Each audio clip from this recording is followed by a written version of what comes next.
And it's another Free Coaching Friday. I'm here with Sarah Kirk. She is our community guru, our dojo, DevSecOps dojo community guru. And I am NATO, for those of you who are new to my channel and just discovering what I'm doing. So I stream to YouTube, LinkedIn, and our Facebook group. And so what Free Coaching Friday is, for anyone who just randomly tuned into this, is like, oh, this looks pretty cool. Free Coaching Friday is something that I run every single Friday that I'm available. Now, even if I'm not available, we have help from Sarah Kirk, who will make sure that we always have a Free Coaching Friday, because we now can officially fund Free Coaching Friday. It is funded by our DevSecOps dojo, which means that we can really start to take off and do a lot more with Free Coaching Friday than we've ever done. So I just want to say thank you to everyone who's been a part of this journey with us to get to where we are now. And we're just going to keep growing, and we want to make it even easier to get into the cybersecurity industry, because the reality is that you can get into the cybersecurity industry even if you don't necessarily have like hundreds of thousands of dollars of education. So, and that's kind of what I wanted to talk about today, because I made a post, I guess it was yesterday. I think it kind of touched a nerve. It was very tongue-in-cheek. I'm obviously not looking for a job, but one of my buddies is, and I went on the job board just out of curiosity to kind of see, what was out there in his area and his skill set, and it was incredibly frustrating. And I've kind of dabbled a little bit in the job board, but kind of right from the beginning, I was very discouraged by it. And I think that while certifications in college are very valuable, they teach you skill set you wouldn't learn otherwise. It doesn't really fully communicate to recruiters and hiring managers your skill set. But I think that, like, kind of the point of all this is you don't have to spend any money, really, to build your own portfolio and market yourself. There are tons of free resources out there. And part of our Pied Hacker prerequisites is what to expect out of a job in the cybersecurity industry. First of all, kind of the basics, and how to market yourself and get yourself a job in the industry. So I guess I kind of wanted to talk about that, because it's not, while it's frustrating, it's not hopeless, I guess. Not hopeless. No. Yeah. I mean, I got a job, and I submitted maybe 3 applications, honestly. I was like, screw the job boards suck. And I just did my own thing, and here I am today, so. Yeah, exactly. Ultimately, when we're talking about like cybersecurity, or we're talking about trying to get into this new strange industry, like a couple of realities I talk about often is, like, for the most part, like if we just get right to it, the internet has not even existed that long in the existence of human beings. Like, in terms, I've been alive. I mean, like, commercial mainstream internet, I've been alive longer than that. Yeah, I mean, we were still using dial-up in the early 2000s, and right. Just because we had internet in the early 2000s doesn't mean that it was something that we could actually like use like productively all the time for every use case, because you would like, just to load an image, you'd sometimes have to wait like 20 minutes in dial-up or longer. Do you remember, like, this is always something that I come back to, is just the old days of the internet, is spending 4 hours to download a song, or even a little bit later on when LimeWire was around, like giving your computer a terminal virus just because you downloaded a song. Oh, yeah. Oh, yeah, there's like LimeWire, and you're like, oh, sweet. And you're like, all this free music. So those like 90s and like early 2000s, there's this application called LimeWire, and a lot of you younger viewers are probably like, LimeWire. Oh, but yeah, anyway. I guess a lot of you young whippersnappers won't remember, but back in my day, you risked killing your computer to download a song, and it could take you like 3-4 hours. Yeah, you'd be like, oh, sweet, I can get like free music on LimeWire and not go to like iTunes and pay for this music. And then you go to LimeWire and you're like, oh, cool. It's like they got all the albums for who knows what. And then you like download it. a song. existed prior to iTunes. I could be wrong, but What was that other one I don't called? know. Something Bear? Like music. Napster was Was the it first, Napster? obviously. Did Napster Yeah. have a bear logo or something? I don't know. No, I guess it was it Napster, had wasn't it? like headphones logo, I think, but anyway, like Oh, so Frostwire too. not everything free is good and not everything good Bear is share. free naturally, but you can get some good resources for free. Especially when it comes to finding a job and marketing yourself and building a portfolio. Some of my favorite resources,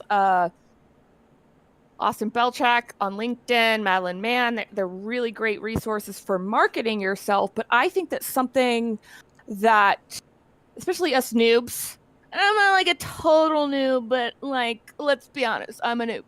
In cybersecurity, we struggle with building our portfolios and proving our competency. Oh, Um, totally.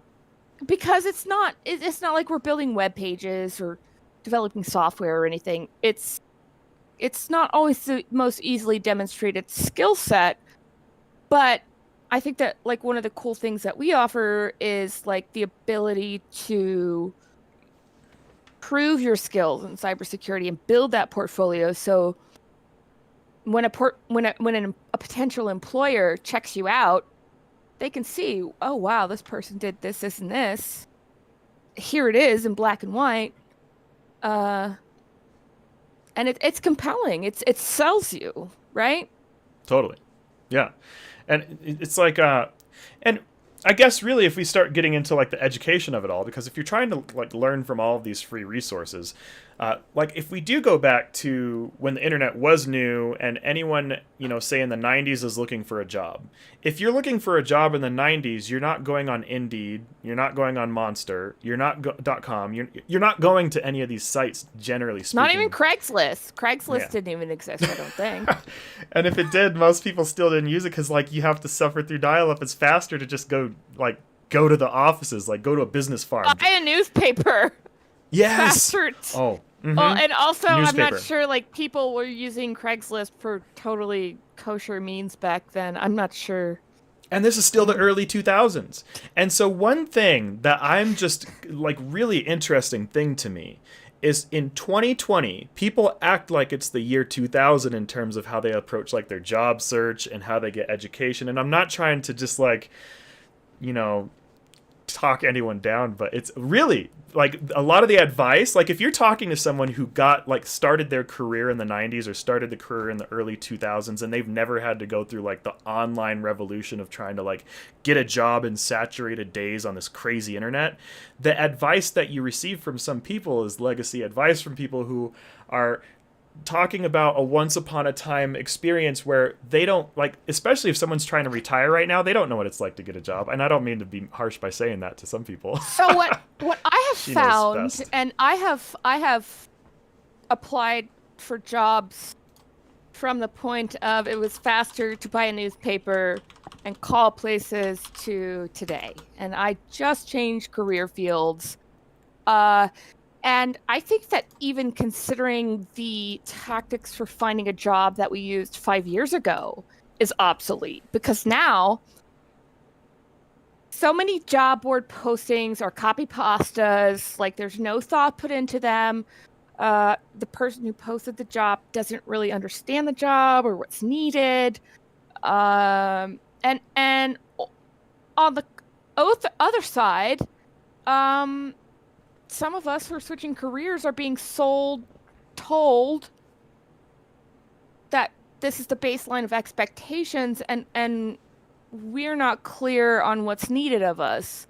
So I think that even now the job boards is starting to become an antiquated means of finding a job. And Very I quickly. think really that the future is in not only marketing yourself, but building your portfolio, proving that you are competent, that you have skills. Like, it's in black and white. No one can deny it. You have the you had the receipts. You bring the receipts. In 2005, you couldn't show people what you're capable of doing online. Like that literally wasn't an option. And then let's go back to 2008 during the recession when I was repossessing offices, literally actually. So like during the recession times, like people are going out of business. Like you got some person like sitting on the front doorstep of their office while I'm like taking their stuff away because that's how I got paid back once upon a time. And they're like crying and I'm like, I'm sorry. But back in these we days, all did like things we wouldn't have otherwise done just to make a paycheck. We've all been there in life. yeah, I think. and a lot of this is where the tech bubble was born, or the tech sphere, I guess. Which a bubble, if you know what a bubble is, we won't talk about bubbles right now. That's another topic for another day. But when the tech bubble sort of was born was during those times when all of a sudden we have like sudden downturn in a massive economy and people finding things that make money, and the internet was becoming to a point where people can start to monetize things on the internet better and scale business and figure out how to go online with things in a way that no one could really do before.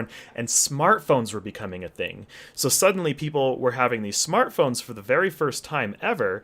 And so then all of a sudden it's like, okay, so recession's starting to end. People are starting to finally get jobs again. It's like 2010. It's approaching 2011. People are starting to get jobs again, right? And right when all of this is happening, like all these people are now going online because like who are the companies who powered through the recession in ways that other companies simply couldn't? Tech companies. And so tech companies became the hiring superpowers between like 2008 to 2011. And so while other people are just like trying to survive and trying to figure out how to stay in business, these tech companies are like, come on, come one, come all. If you got talent, if you can do things, let's go. And so like imagine all these talented people flooding the tech industry around 2010. And I fell into that. I just got like sucked into it. It's like a whole vortex of like people like, I need to make a living somehow. I don't know how I'm going to do this. And so all of a sudden, I sold my soul to the government. So I don't know. There you go. Options. Like kind of literally. Right. Anyways. And Happy Veterans Day, belated guys, by the way. Oh yes, Happy Veterans Day. Thank you for those who served. We actually sure. Talk to Sarah. We have something special for veterans if anyone wants to talk. I do. We have a deal for you. But catch this. You got to go through me. So you can find me on LinkedIn. Yes, talk to her. Talk to me. I'm the only Sarah, C as in Charlie, URK.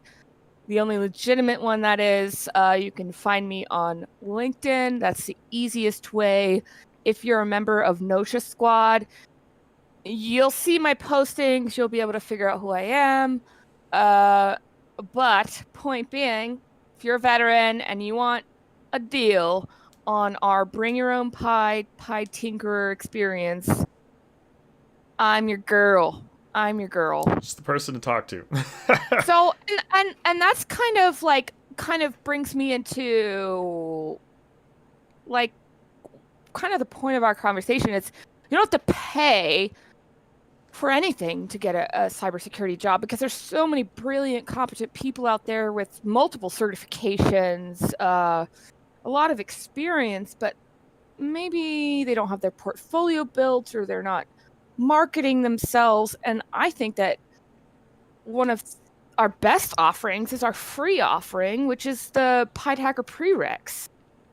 Can you tell me a little bit more about what you teach us in Pied Hacker Prereqs?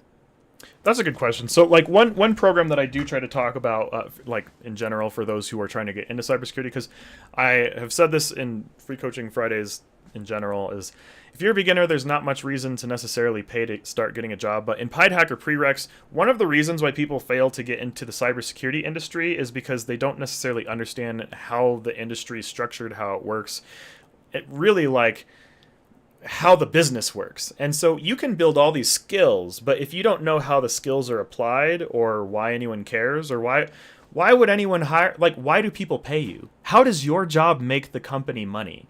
If you don't know how the job you're trying to get hired in makes the company money, if you don't know how you provide the company a return on their investment in you as a person, figure that out. The Pied Hacker Prereqs. Magical words. Bottom line. The bottom line. Mm-hmm.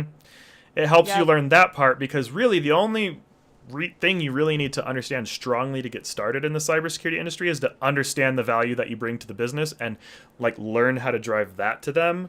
Pied Hacker Experience and be able to communicate it. Be able to communicate it clearly and in a way that's relatable to the person that's making the decisions.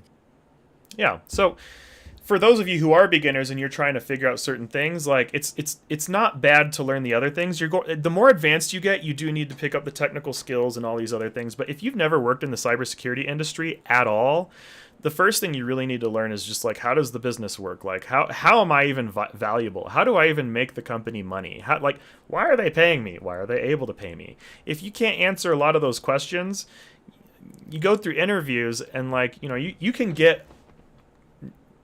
get a QA job or like a seat warmer job to just like basically sit and observe a company and how they operate and learn everything about them, or you just like get a remote help desk job or something like that, or QA, versus, in my opinion, in some ways, like for some who don't want to go to college, you can go to college or you can go work on a help desk, and within the same amount of time you'll spend less money. Actually, you'll have made money. hey. And you'll also have been able to watch what people do. You build connections. And while not all jobs are necessarily the most exciting things on the planet, guess what you come out of getting a help desk job with is experience. Real world experience. Real world experience. And so that's true. part of what Pied Hacker gives you. It gives you a little bit of a taste of how to start building that and proving it to people. And so a lot of people that, frankly, several people that have been in contact with me, they're like, well, I've done these courses. I even probably have a couple certs. So they know to some extent cybersecurity, but Pied Hacker, it gives them a little more nuance and insight into how the industry works. And then when they're ready, they have an option to start building their portfolios and building those concrete products that prove their skills. And that, our cheapest option right now is the Pied Bring Your Own Pied Tinkerer workshop. Yeah. And, we even have members right now. Someone's going in for an interview for help desk. Congratulations, by the way. And really, like, just getting that foot in the door and just seeing what the business does, seeing how they work with their customers. Like, honestly, the conversations that you can have with customers might be the most valuable experiences you can get in a career. And if you really want to get like into the minds of your customers, get on like in a role where you're consulting, maybe you're on a help desk, get on the phone with the customers of the company, maybe get a sales position. And the reality is, if you're like a marketer and you're like, I want to get into cybersecurity, go get a sales job in cybersecurity. Bam, you have a skill that almost no one in the tech industry really cares to do. Most people in the tech industry are like, sales, they call it the dark side. Like the cybersecurity, you talk to like technical teams, they're like, oh, you're from the dark side. But guess what? It's a foot in the door. And then guess what?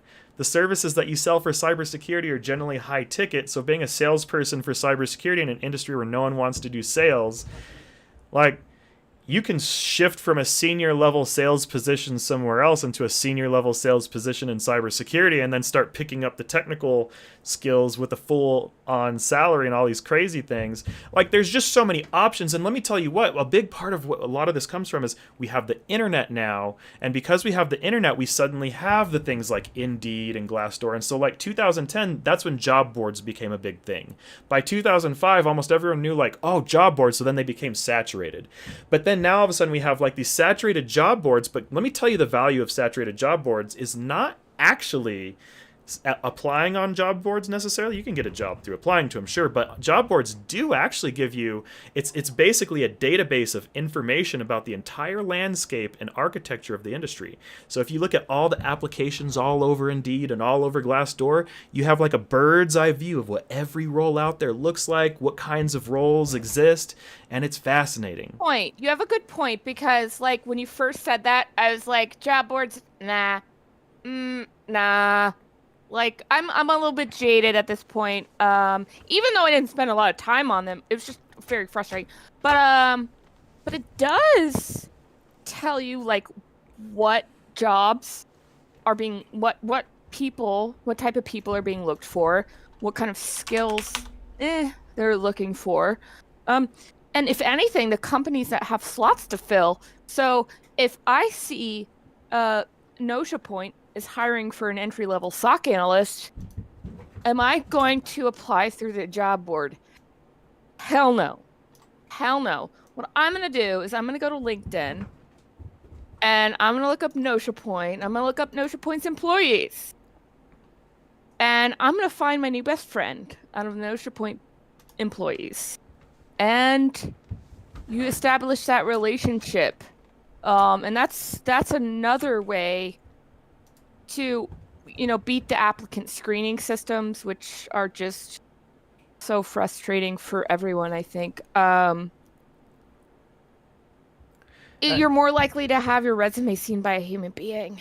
It's true. And maybe you even get a referral. Maybe even get a referral in the process. And if you have that portfolio built because you have some real skills, all the better. I'm going to send everyone down a Google rabbit hole. Go look up what OSINT is for those who don't know what OSINT is. I now consider job boards to be OSINT.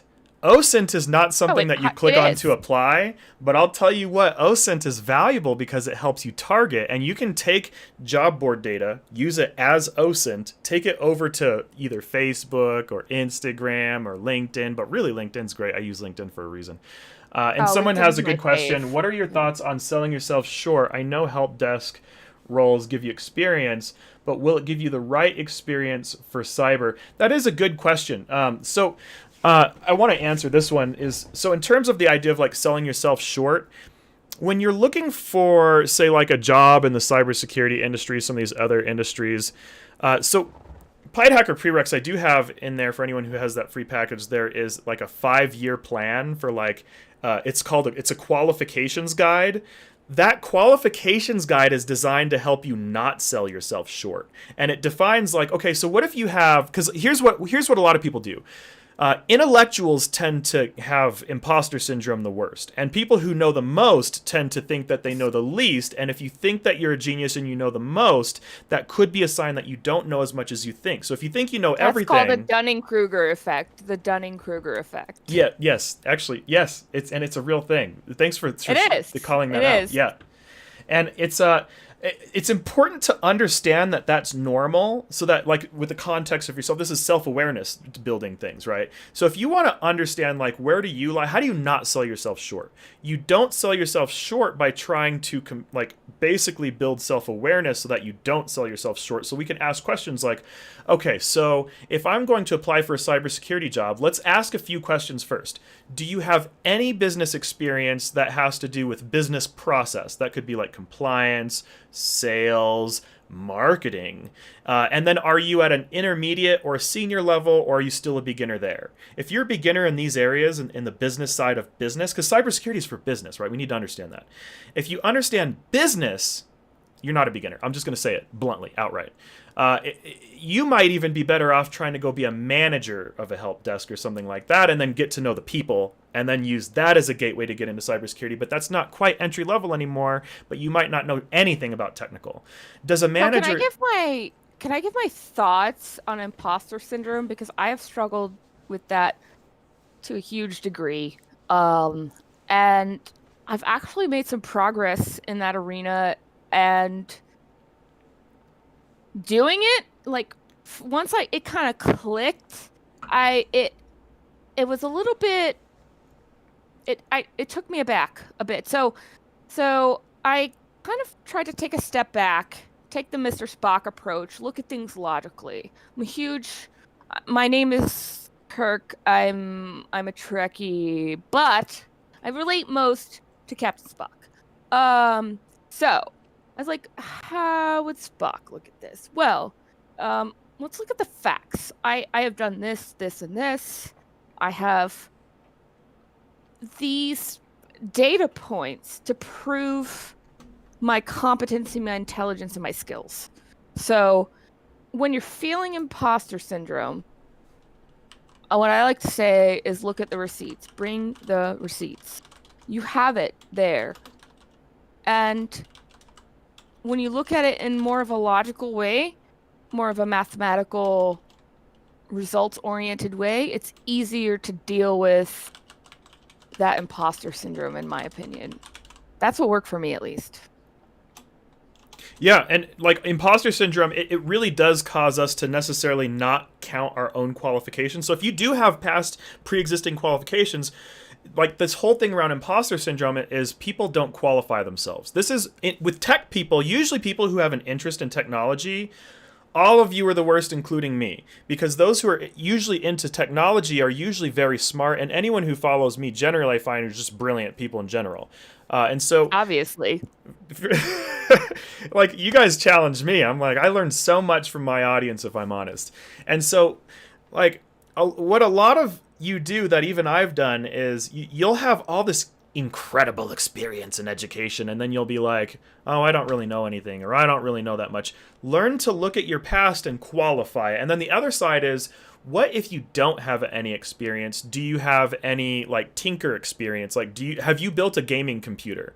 If you've built a gaming computer, you're not really entry level technical skills. I'm sorry. This is something I run into a lot as gamers are like, oh, I don't know. I don't have any technical skills. Particularly the ones who build their own gaming computers.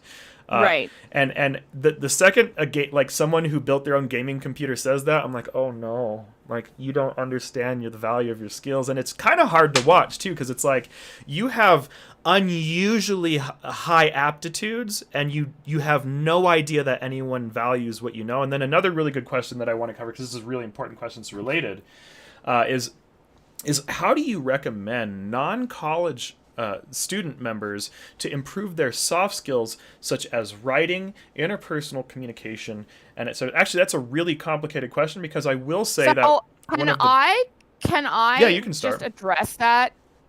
I've been to college. I've taken a number of writing classes and speech classes. But however, I've learned the most writing by actually writing. Even if it doesn't see the light of day ever, just write. Just put it out there, put it on the screen, on paper. Back in my day, we used paper and pen. No. Write. And then as far as communication and networking, it's the same deal. You have to practice. You're never going to get better at something unless you practice it. Whether you're a college grad or not, and some of the best communicators and writers I've ever met never spent a day in a college classroom. So that is not an indicating factor, in my opinion. And so in terms of like building those writing skills, because this is an interesting one. So having gone like through college and then worked with people who've gone to college and people who haven't gone to college, you do see structural disparities in how people understand and process language. And what I mean by structural disparities is like I can tell if someone's had general like philosophy studies, things like that, just because you can't necessarily write in certain formats or write in perfect formats for certain things. One of the realities is, like, if you want to become a better writer, I will say that for those of you who are in college, you probably are already a better writer than most, because college does force people into writing whether you like it or not in order to pass. For those who never got that, who want to figure out how to build that, exactly what she's saying is spot on, because what does college give you? Here's what college forces on people, which is why people come out of college becoming good writers. It's not necessarily the fact that they went to college, but college does a very good job at this, is having to constantly turn in assignments. It forces you to build that routine practice. And yes. And it practice. And putting writing in front of an audience is the best way to get feedback, because what an instructor gives you is an instructor gives you feedback.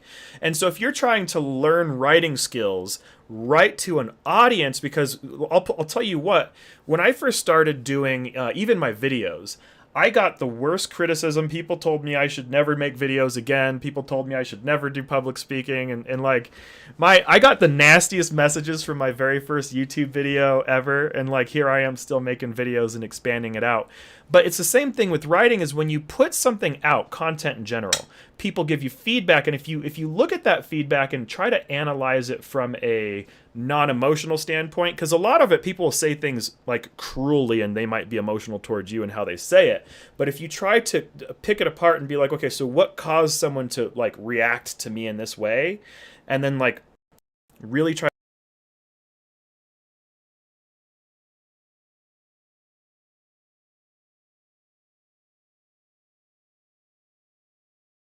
Another thing you can do is you can get honestly, this is a great one.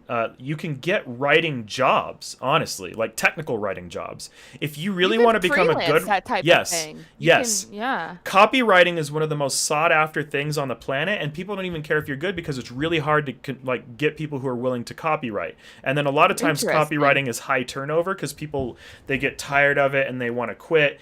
And so and some companies are a little pickier, but like go and ask them if they'll pay you a little bit to write copy for an influencer.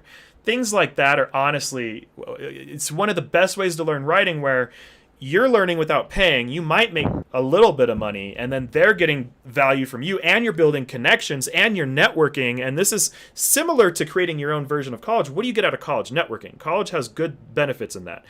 You meet people, you get instructors, you get people to guide you, you get all these things. You have to kind of find other ways to position that otherwise. But it's... So, like, it's complicated. I went ahead, and you don't have to pay for it, but I found it valuable for me to go ahead and pay for a Grammarly subscription.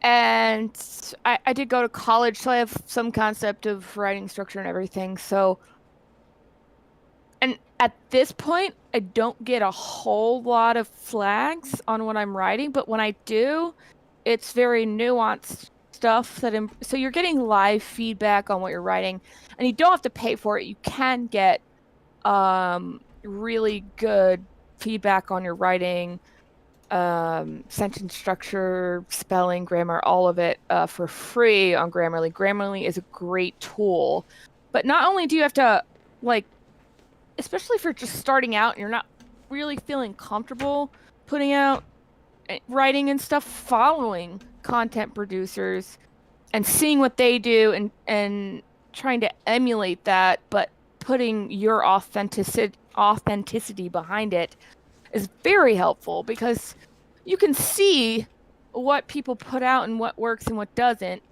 and learn from that. Yeah. And reading documentation helps, because that's another thing, is like, if you want to learn how to become a technical writer, look at technical writing and read it. If you want to learn how to be a creative writer, start reading a lot more creative writing, and it basically just start reading too. So between reading and then finding opportunities to write for people, that actually can be rather transformative. So it's... I'm a little bit nerdy. I like to, and I was in Intel, so we did a lot of after-action reports, pre-mission briefings, blah blah blah blah. But so I like to read white papers, and white papers it's one of my favorite sources when I'm trying to get myself in that mode of doing technical writing, or just to brush up on my comprehension of that sort of thing. I'll go down a rabbit hole of reading white papers. It's kind of nerdy, but whatever. Well, it gives you exposure and familiarity. Like, for example, a great way to not only learn how a lot of things work, but to learn like architectures of things. Like I really like how, if I just go to, well, a lot of websites. We'll go to Docker, but we'll also go to another one. So if you go to docker.com and you go look at their website, and let's see, I just want to click on where it says company. I just want to find their documentation. Well, either way, if you look at this, it like gives you all of these things for like how to get started. And so if we just click on get started, it's going to have a whole bunch of documentation. And then we can say guided onboarding. So I can click on this and it's going to give me some... Well, actually, I'm just going to go to Splunk's website so that I don't have to like... Splunk is honestly one of my favorite tools for beginners to like practice stuff. Yeah, honestly, this is a great free course too. So if we just go over here and we go to free Splunk, you can actually just go sign up and get some free Splunk training, like straight up, as just the little thing And I you clicked on right should. here. Like, it's free. There's no reason to not do it, Oh, good honestly. call too. Yes, Elasticsearch too. Yes. Awesome. Yes, Very good. honestly, because this is another good one. So if we just go and say elk stack, and we go to their own website for Elastic, and then we just go over here for elk stack. This is actually a really good one. Let me move my face so you can kind of see a little better what I'm... I'm a huge fan of kind of fooling around, experimenting with, checking out the free options to see what tickles my fancy, what they have to offer, and what I can learn from them. So if it's a free course, you're not losing anything by signing up. You're not losing anything by starting it. So check it out. You might be like very pleasantly surprised. You could learn a lot. And I know for the Splunk free course, you learn a lot. Oh, yeah, and The Pied so Hacker much. prereqs, you learn a lot. You could very easily find a job in cybersecurity taking our free Pied Hacker prereqs easily. Yeah, and for those who don't know what we're talking about, so anyone who's new who doesn't know what Pied Hacker prereqs, it's just this program right here in the middle that says Pied Hacker prerequisites. We made that free because we figured it doesn't make sense to charge people trying to get started with this stuff because it's already hard enough to get into cybersecurity, so I don't think it makes sense to just add that more headache to beginners. But also, if you go and look at some of these other websites too, it's like there's so much going on here. Like I just pulled up like the blogs from Elasticsearch. Like you can just come in here and just read all day long. You can read about tips and tricks or tips for creating written content. Here you go. This is straight up tips for creating written content. Even written by Elasticsearch is a technical writer talking about this, right? So like getting started, finding a topic to write about. And so if you really just like deep dive into a lot of these tech companies are like content rich. People write, and you can actually get hired to even just write. That's another way to get started at a company is let's say that you don't think you have technical skills. Who cares? Go become a writer. Hey, guess the... Well, and also, like, one thing I do as far as like writing content is go learn something for free and then kind of synthesize it and give my take on it and link where I got it from or who I got it from. Give credit where credit is due, but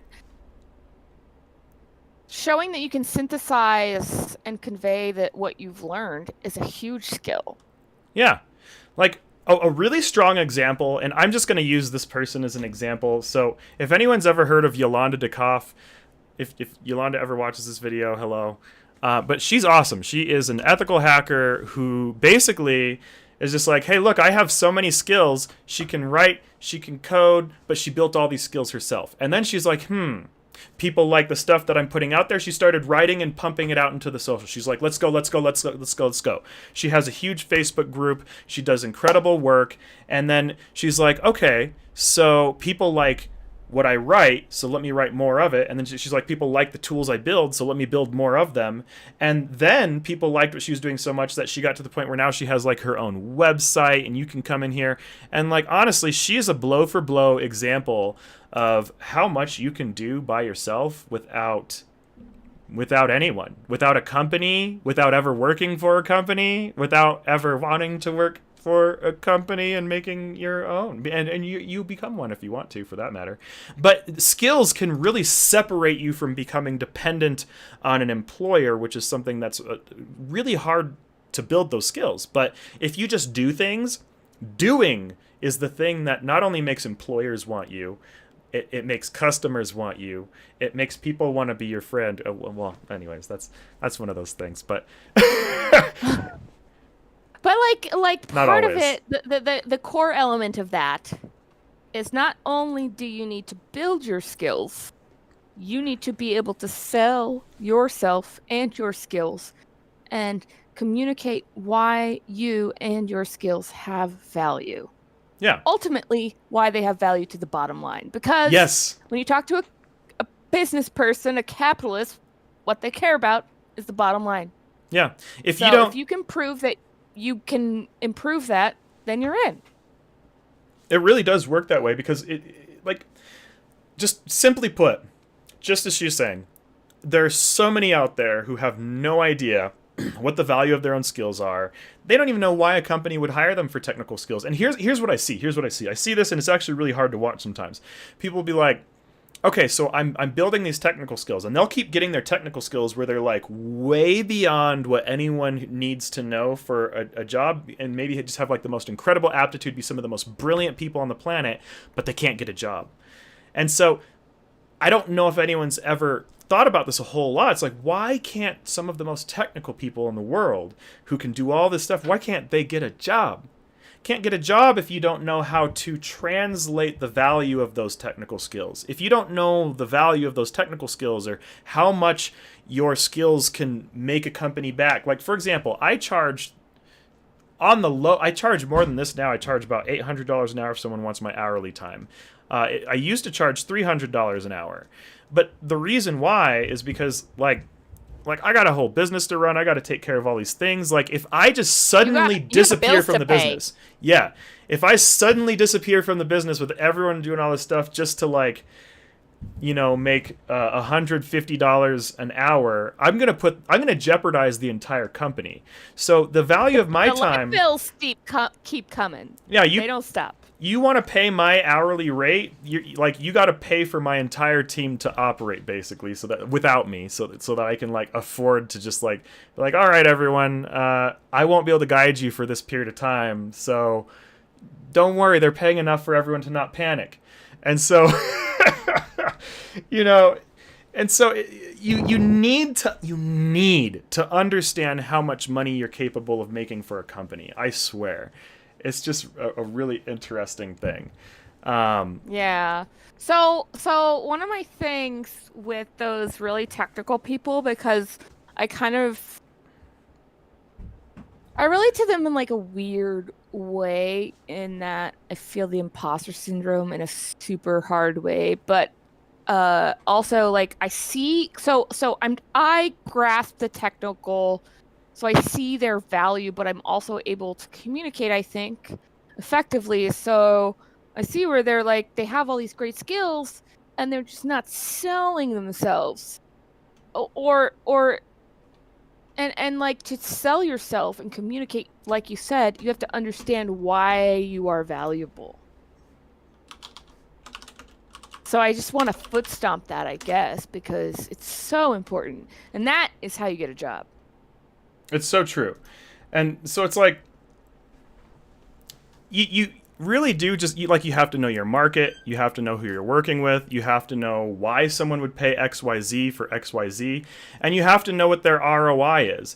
Like, if you're working on a project where you're going to produce someone some product that's going to make them a couple $1,000s or something along those lines, like, if you're going to make someone $2,000 for 2 hours of work, well, you could basically take that job for like $12 an hour and then they make $2,000, or you could charge like $30 an hour. Now, what you aren't going to be doing is, if they're going to make $2,000 for 2 hours of work, you're not going to charge $1,000 per hour. That doesn't make any sense.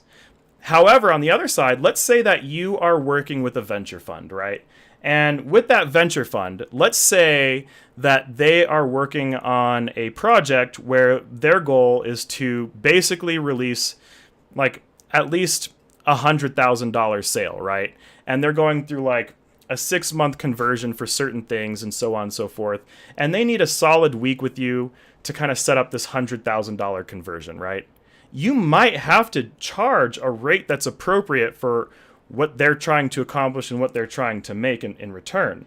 And so you really do need to just kind of understand, like, I guess, the ebb and flow of capital. Now, that's something that not, like, if you're running a business, that's more important. If you're not running a business, you don't need to know that much. So that's an interesting thing there.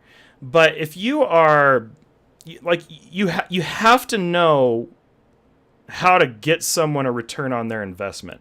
I think that's the most important part. Because if you can't get someone a return on their investment, like, It's just a complicated thing, and they're going to be leery. Like, if you don't even trust your own skills, why would someone else trust your skills? I'll put it that way. Let me just put it that way. If you don't trust your own skills, why would someone else trust your skills? It just doesn't make any sense. And so the easiest way I have found to trust your own skills is to document it and like prove it to yourself.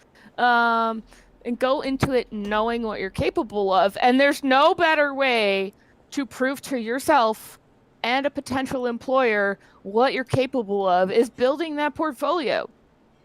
And have some concrete evidence of what you're capable of. And Brian Davidson had a really good point. It's hard to find the person that's willing to pay. And it's hard for businesses to find the right talent that delivers. And I think that if you're it's hard able on both to sides.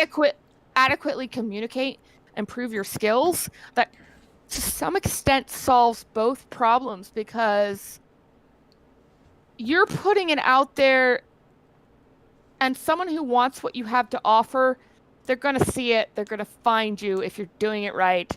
And on the other side of it, when you're looking for someone, you know they can deliver because they proved it to you. Mm-hmm. And here's an interesting, solid example that I can give people on like a kind of an easy way to kind of gauge like return on investment. So I don't know how many business majors we have watching from any of the communities watching right now. But if we're talking about like a product, let's talk about like product conversions.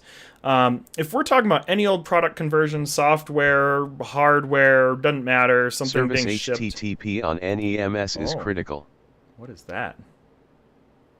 Anyways, if we hear there's that I don't know if anyone else heard that random robot voice. Was that just me? No, we didn't hear it. Oh, interesting. Well, anyway, that's random.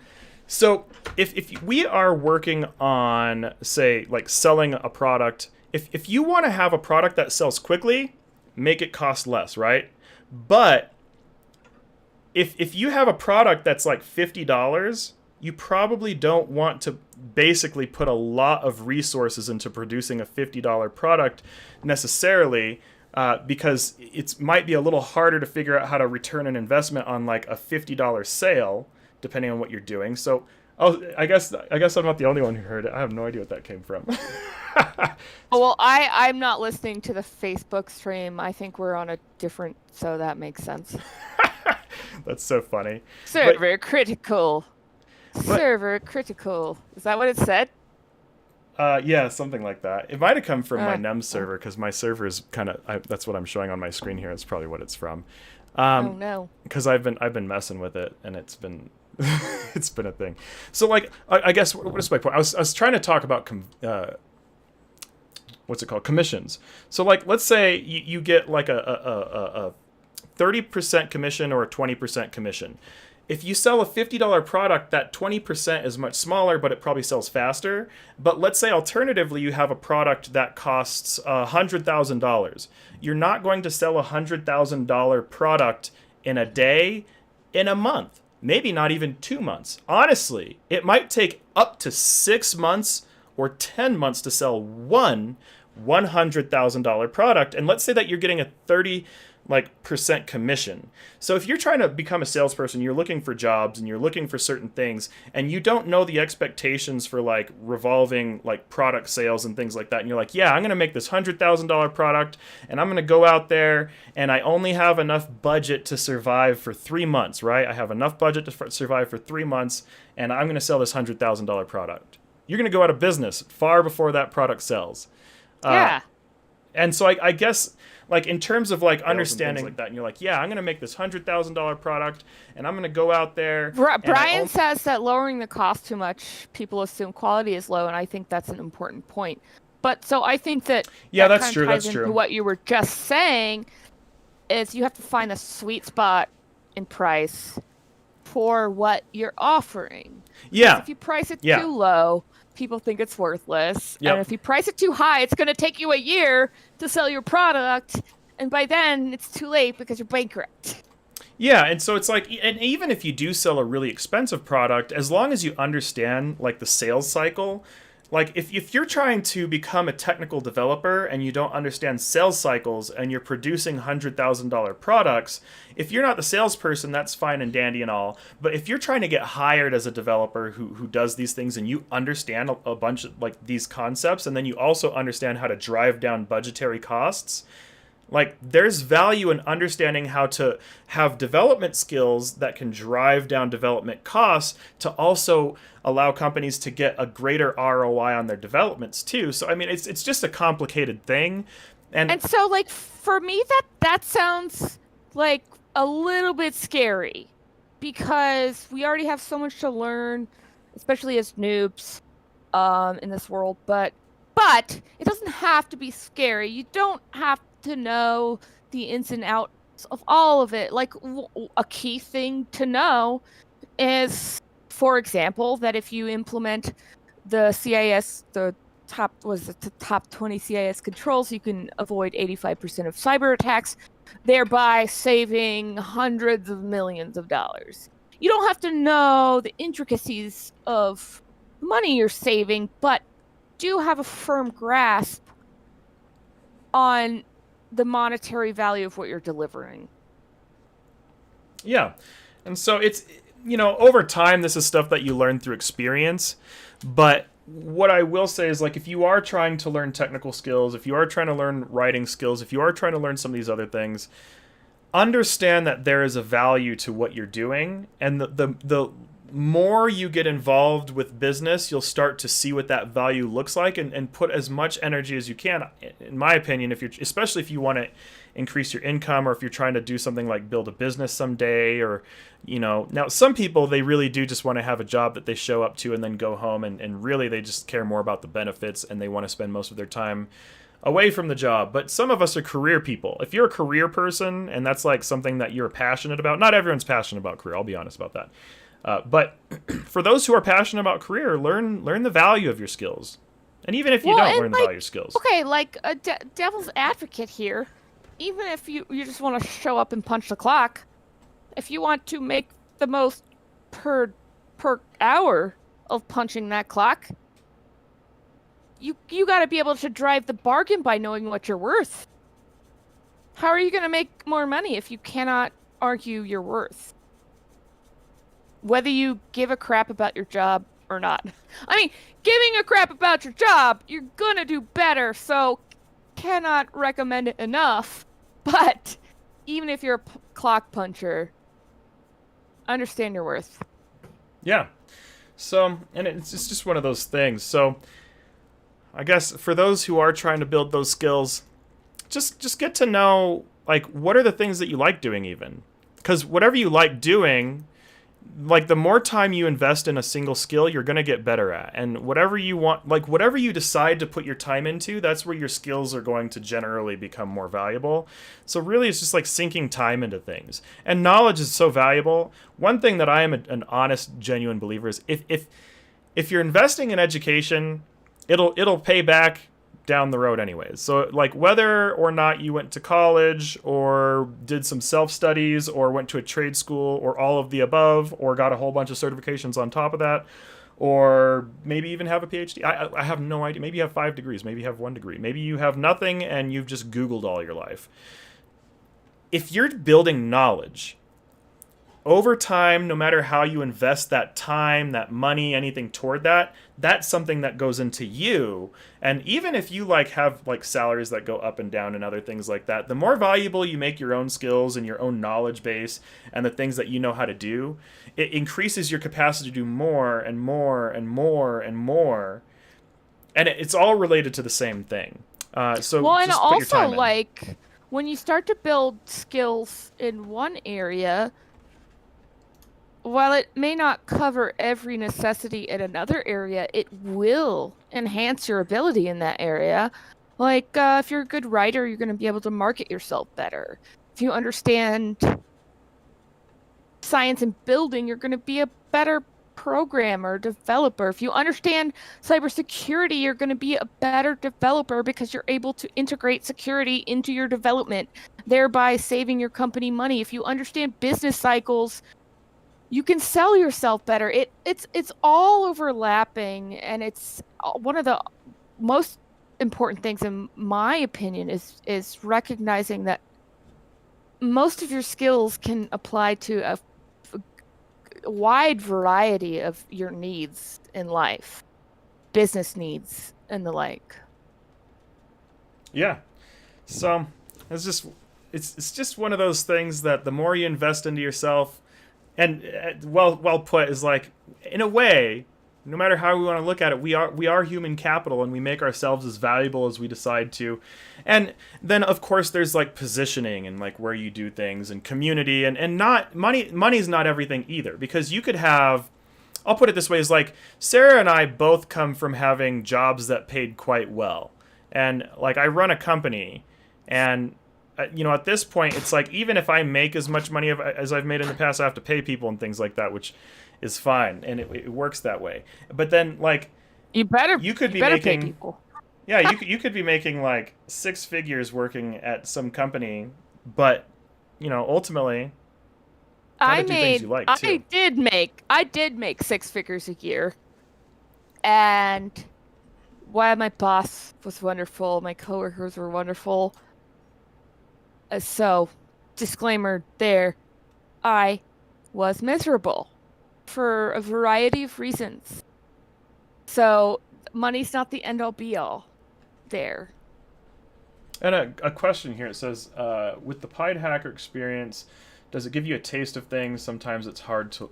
So if you're talking about the full Pied Hacker experience and not the Pied Hacker experience prereqs, the Pied Hacker experience takes basically a Raspberry Pi, or if you are brave, because it has different difficulty challenges, it starts with a casual challenge, which if you're going through it for the first time, the casual challenge, use a Raspberry Pi. But then it has a standard difficulty and a hope for the hardcore difficulty. And so really, Raspberry Pi is the minimum hardware that it uses. But what it does is it has you build an entire cybersecurity program, and the reason why I have you build an entire cybersecurity program, hardware, networking, software installation, built like working with the operating system, implementing all the things, and setting up like security in your own network. The reason why I set up the Pied Hacker experience to work that way is because it gives you a holistic idea, where I also outline the structure of a business, and I structured it as a role-playing experience because, so I used to work in the office of the CISO, and when I worked in the office of the CISO, it worked a very specific way. So the Pied Hacker experience is a simulation of what it's like to work in the office of the CISO in a self-paced experience. Now, it's different, I'll put it that way. If someone wants to know what it's like to build a cybersecurity program, like build all of the like hardware resources and have to go through some of the like social engineering, that's what Pied Hacker experience is for people who want to walk away with an idea of how the full cybersecurity mechanism works, what cybersecurity maturity looks like, and what it looks like to build an entire cybersecurity program from ground up. The Pied Hacker experience usually takes people, on the low end, 2 months. The average is about 3 to 4 months for people to get through the Pied Hacker experience. There are reasons for that, because you're actually building. You're actually taking hardware, you're plugging it into your networking, you're having to learn the networking, and then you're making it work.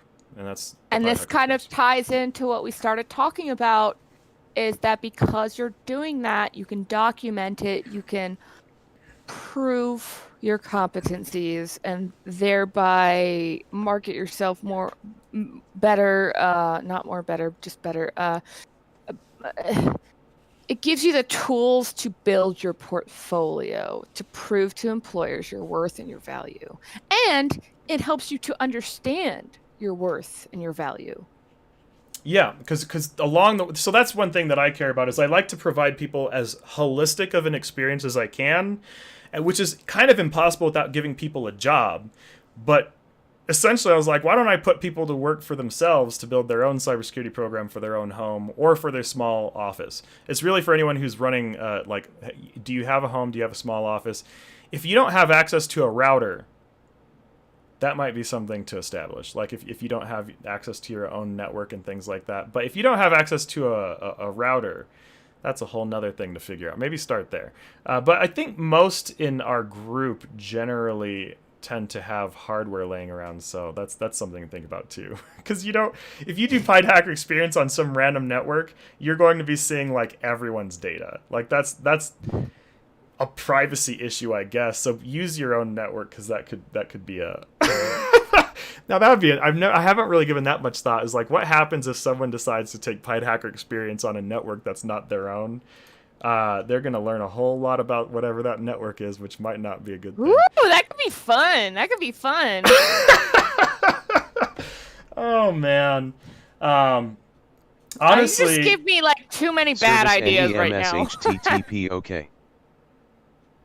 Oh, my. That voice. So, and Xavier had a thought, and I think that is a really good tactic for marketing yourself, is blogging, whether it be on LinkedIn or Facebook or whatever, just writing about what you're doing and just demonstrating your knowledge. And even if you're like, oh man, everyone knows how to do this, I sound like an idiot. No, first of all, not everyone knows how to do it. There is someone who doesn't. And second of all, even if they already know how to do it, they're like, oh, okay, well, Xavier understands this concept. And he's demonstrating that he understands it. He's demonstrating that he's executed it. So you're proving yourself. You're proving your merits. Yeah, blogging's awesome. Like, really. Is the robot is attacking again. Yeah, that I should figure out. I think it is coming from my NEMs. I should try to. Oh no. Oh yeah, I heard it. Here it is. Yes. This is my little alert system. This is what's causing it. So this is something I've been doing some testing with, and right now I've been doing some stability testing. Not that anyone cares about this, but since with me doing some of the stability testing, you can see that on these days, I have all these alerts. So this is me doing some data sampling with this platform I've been working on. So what this is I have this cluster, and I'm doing cluster stability testing because I have a little development cloud that I've been building, and so it is kind of fun.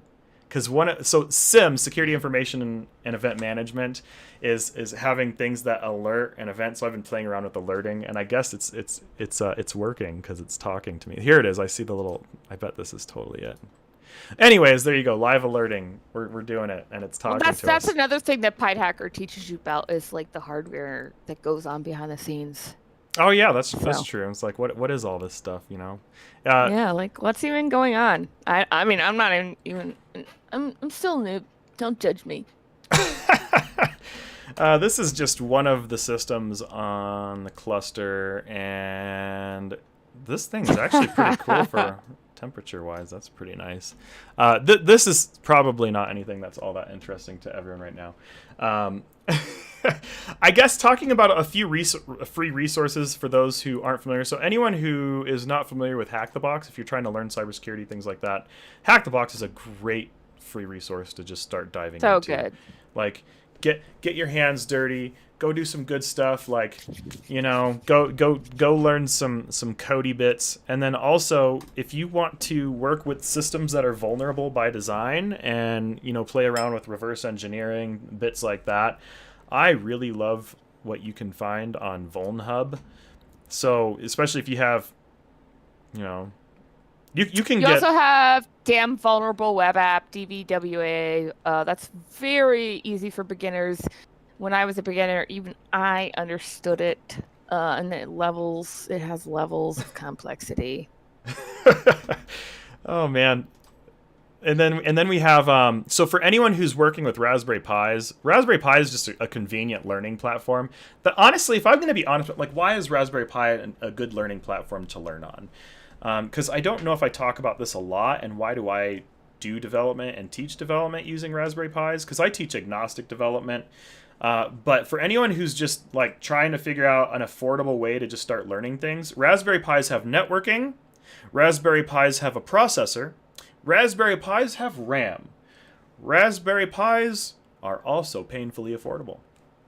That's the really big kicker right there. And then on top of that, Raspberry Pis happen nowadays to have enough power to run basic, like, cybersecurity. Most cybersecurity tools don't require more power than what you have on a Raspberry Pi. Now, that's not true for all applications, but like for the most part, if we're talking about a lot of the tools, like a lot of the sim tools that I used to develop and things like that, like if you're just trying to learn this stuff, or even if you're trying to develop this stuff for a small business or a medium-sized business, a Raspberry Pi nowadays, these Raspberry Pi 4s, have enough resources for people to even basically run security for their own networks and their own ecosystems, and it makes it easy to develop applications that are easy to package and move around, and you can cluster them and turn them into a little cloud. Well, and you're developing on the lowest common denominator, so it's so applicable across the realm of things. Brian brought up another resource that I love, is the SANS Holiday Hack Challenges. Yes. And I love it. I love it. I love it because I am a type A personality. I'm like competitive. best. I want to win. If I can't win it, like, why am I here? So they gamify things and they make it fun. I really like those too. Yeah. Like, honestly, those SANS holiday challenges every year. So for those who don't know what SANS is one of the top cybersecurity education organizations. They have so many things that you can learn and so many certifications from SANS. So for anyone who's done any GIAC training, if you haven't done any GIAC training, that's all from SANS. But every holiday, they have a holiday like gamified challenge. So I could even just say, I'll just say SANS holiday challenge. And when they release these every year, they stay there forever. So the 2019 holiday hack, so we have the SANS holiday hack 2019. These stick around all year long. You can actually go and take every single one of these. You're not on that tab as far as we can see, I don't think. I'm seeing the Raspberry Pi. I don't know. Or are we on a delay? Is it the delay? There might be a delay. Oh, there we go. We're good. My bad. Disregard. Disregard. Actually, it's true. You can run Windows on a Raspberry Pi 2 nowadays. SANS, these holiday challenges, these things are awesome. Honestly, seriously, they stay around all year long. If anyone is just trying to do some cybersecurity stuff, go and take all of the past ones. And since we're moving into the holidays right now, this is a great time to prepare for this year's, because that 2020 challenge is coming, and I'll tell you, I'm going to be on that. And so you can spend all this time like learning cybersecurity while preparing for the 2020 holiday challenge, because I mean, well, that's the only way I know about why it. not? Because Christmas last year, Bobby was trying to. He had twisted my arm into getting into cybersecurity, but I hadn't done anything yet. But so once I knew more about SANS, and I stumbled upon this, and I was like, oh, this is fun. It's a challenge. So something that I wanted, a question that I wanted to talk about. Where did it go? Why use a Raspberry Pi as opposed to setting up a VM? Oh, yeah, that's a good question. So a VM, there's nothing wrong with VM. VMs are great. If you're trying to work with the virtual machine, then basically a virtual machine is something where you have this thing called a hypervisor, and hypervisors say, hey, whatever computer you're using, let's carve this computer up so that you can like split this computer into like multiple computers. That's basically when we're thinking like a virtual machine, right? Now, alternatively, let's say that you want to just do like peer development on something, or if you want to do like experiments on something where like you can completely trash a system. Well, if you're using a virtual machine, you might do certain things that, and especially if you're a beginner and you're not really sure what you're doing, you can do things that can leave your own system vulnerable. And then on top of that, with working with virtual machines, I'll tell you a big challenge with virtual machines. Beginners who've never started working with virtual machines, if you don't so happen to have the right hardware, just so happen, because I teach a lot, and when I teach, I started moving away from virtual machines for a reason. Because let me put it this way. Let me tell you exactly why I don't like using virtual machines for teaching anymore, and why I would really rather never go back to it if I can avoid it. So if you want to go in a classroom and say, hey, and I have 20 people, and it's just me teaching, right? And all these people are trying to learn. Well, have the and then tell everyone to bring their own laptops, and then everyone's going to supposedly run virtual machines on there. Everyone's going to come in and they're going to have these different laptops, right? And then you're going to have one person who's like, why can't I get this virtual machine to work? And maybe it's because they had a bad configuration in BIOS, and now you have to help them navigate BIOS. You have another user who's like, I can't get this virtual machine to work, and then they're like, oh, it turns out this laptop can't even run virtual machines because it doesn't have hardware virtualization for processors. And so then you have all these disparities across all these like systems. And so trying to figure out a virtual machine, if you just so happen to not be lucky enough to have a perfectly configured system right away that's available to you as a beginner, then you have one big nightmare to figure out like, why in the world is this complicated? And if you start messing with like vulnerable by design things, you might potentially open up vulnerabilities to your actual hardware and your system and your host OS. Alternatively, Raspberry Pis make it easy to standardize. And that right there is it. That's it. People I keep asking me about Raspberry standardization all day long. Raspberry Pis are one of the most affordable pieces of hardware that students around the world, middle school, high school, college, adult, not only are they affordable because it's like $60 to like $75 to get a Raspberry Pi, but not more than $100 unless you're buying a full-on Raspberry Pi kit. If you buy a whole Raspberry Pi kit, those could go up to like $150 to $200. Really depends on what you're getting. We don't sell Raspberry Pis without workshops, but really, like if you just wanted to go get a Raspberry Pi, for less than $200, you can get a full system that you can run containerization on. You can learn how to run what's called a Type 1 hypervisor. You can't run a Type 2 hypervisor on a Raspberry Pi, I don't think. Well, QEMU. You can technically run QEMU on there, but it's still not technically a Type 2 hypervisor. Beginners don't even know what that means. But Raspberry Pi... I don't know what that means. I'm going to be totally honest. I really don't. I don't. Yeah, the more advanced folks know what I'm talking about. Yeah, for beginners, I'm like, I'm speaking gibberish over here. It's fine. But I'll learn it one day. But it makes it easy to standardize. And let me tell you the other part. Let's say everyone has a bunch of virtual machines sitting on top of different hardware. All of the different hardware that those virtual machines are sitting on top of, they might also have different compatibilities where one might be an ARM laptop, one might be an AMD processor laptop, one might be a laptop with i386 processor, which means also that the commands that you give one student won't necessarily work for another student. And so the commands won't even work universally for the class you're trying to teach. And if you're teaching a class of 20 people, it's the most maddening thing. Tell everyone to get a Raspberry Pi. Saves your life. Saves your stress. And then let me tell you the other problem is you could instead host everyone's VMs in a cloud. But oh, have mercy. We used to host, in order to solve the problem before Raspberry Pis got powerful enough to run enterprise software in 2019. It wasn't until 2019 until Raspberry Pi was powerful enough to run enterprise software. And before that, I remember we were like, okay, well, how about we host a cloud session for people and just give everyone a cloud VM?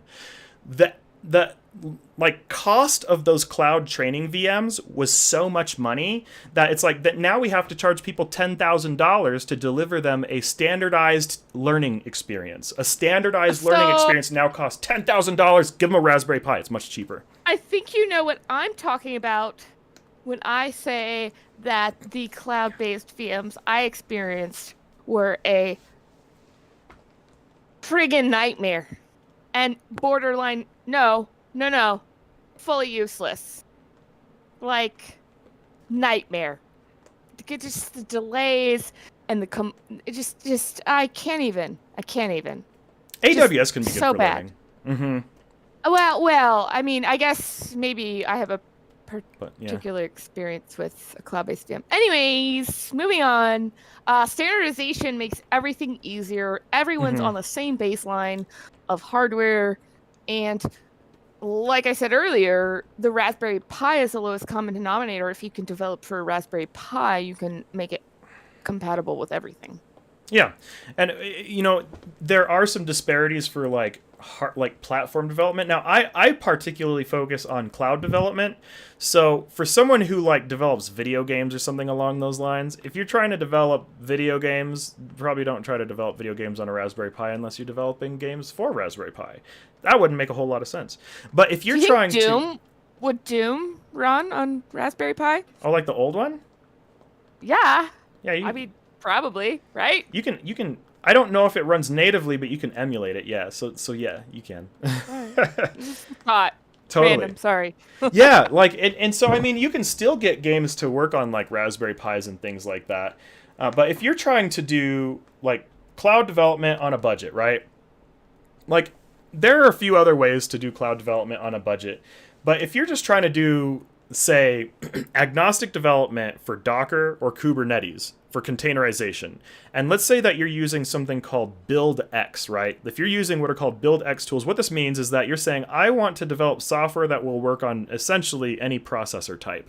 So it doesn't matter if it's a Raspberry Pi, it doesn't matter, and actually I'll just type Service out what that is. HTTP on NEMS is Please. critical. I've honestly never heard of that. I hate to make myself sound like an idiot, but that disclosure that I'm a relative noob has been made, so, you know. Totally. So like this thing right here, for anyone who is wondering, why would you be able to develop something on a Raspberry Pi that you can also run on a $6,000 server and it would work on both? And you could even cluster the Raspberry Pi down the road. Let's say that you can afford a Raspberry Pi and down the road when you can make money from an application you develop on the Raspberry Pi that you want to scale it onto a $6,000 infrastructure of who knows what, whatever you want, right? Well, if you start developing and you use tools like BuildX, you can build tools that work with another thing called Kubernetes, but also Docker. But anyways, you can build tools that work on any type of hardware. And if you're building cloud technologies, then you're trying to make things that are going to be hosted anyways, like server technologies, things like that. So if you're trying to build cloud technologies, server type technologies, you're trying to get into supercomputing, you're trying to get into those things, this is where Raspberry Pi shines for these types of things, and you don't want to spend a whole lot of money. Maybe you want to get into basic agnostic development for tools that, you know, require more RAM and more threading rather than like the speed of the processor. If you need more like speed in your processing, that's something that you might need different hardware. And actually, good point is if anyone's trying to get into edge computing, the Raspberry Pi 4 is solid for edge computing, and the Jetson Nano is really solid for edge computing as well. So if anyone's trying to get into edge, that's a great place to go. Free Coaching Friday is, in its essence, targeted at the noobs. So for the noobs, not me, obviously know what that is. That's true. But, This isn't very noob for friendly. those that don't know, not me, what can you explain edge computing for us? Oh, that's right. Edge computing. I guess I should explain what edge computing is. So let's say that you are trying to have, like, let me whiteboard. This is whiteboard time. I'm going to try to just like really Jamboard. I love really Jamboard simplify time. this. And if someone knows how to help me even better simplify my attempt at simplifying this, great. That would be awesome. If you don't know how to simplify it further, I'm going to try my best to make this like simple. So let's say we have a network. Right? It could be an office. It could be a small home. It could be a big office. Who knows? Say we've got a network of some sort, right?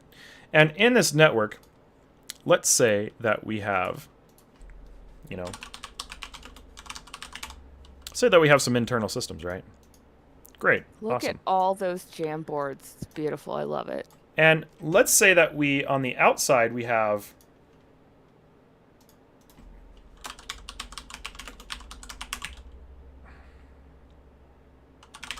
all right, we'll just say external networking. We're just going to keep it simple.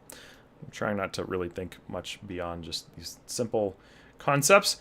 And then let's say that these internal systems, you know, let's say that you're setting up a certain security design for things and you want to then say,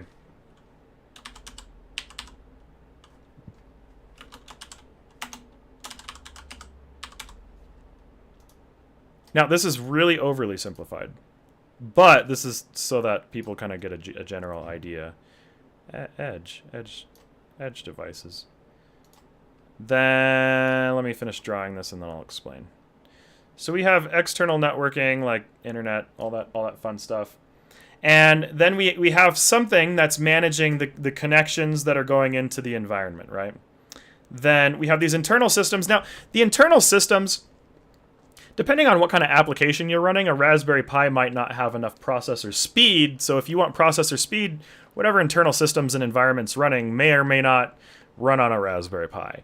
But if you're trying to then have like some basic like processes and things of that nature, and just like networking, network processing, network monitoring, things like that, basically you want more threads and you want more RAM. And if you don't want to spend a ton of money on threads and RAM, which is basically like processor cores, if anyone knows what that is, for those who are beginners, since I'm trying to make that statement beginner friendly, then these kind of help analyze data or other things, among other things. Like you could think of a router as an edge device.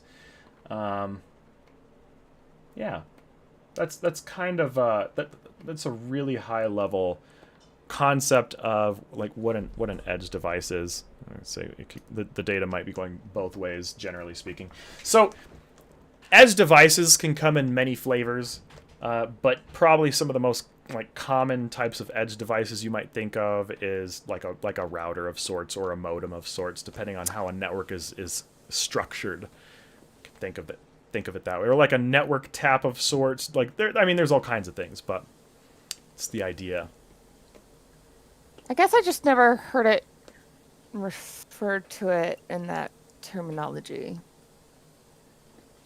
It's good for stealing data. There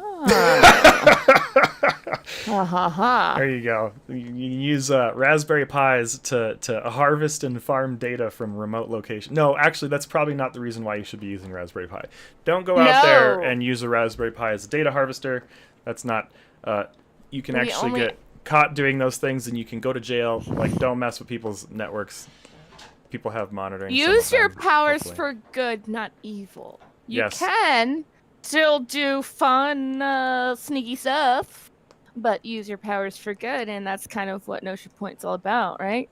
Exactly. Using your powers for good. Yeah. Because just because you can do something bad, it's like a kitchen knife. You don't go running around chasing people with a kitchen knife. Like if it's a kitchen knife, you probably hopefully have it for the sake of cooking. It doesn't have to be used to chase people with. Right. And like you can almost always do the core element of what you're trying to do sneaky wise, whether it's with a kitchen knife or your hacking skills, but do it for good and not evil. Like if you need to hack a body up with a knife, like spatchcock a chicken. Don't go after a human being. If you want to hack someone, if you want to learn those types of skills, use those skills for good, not evil. And I'll show you an architecture that I use for edge computing, for basically like cloud computing, because this is something that's a little more, I guess, like 2020 modern. Like what are people starting to do with edge devices? So if we have a network, and we're not talking about like let's get a little further into this, because this is kind of interesting. Let's say that you want to have a serverless network. Let's just say serverless. Where by serverless, this generally means that people aren't generally dedicating their core business hosting locally to wherever their network lives.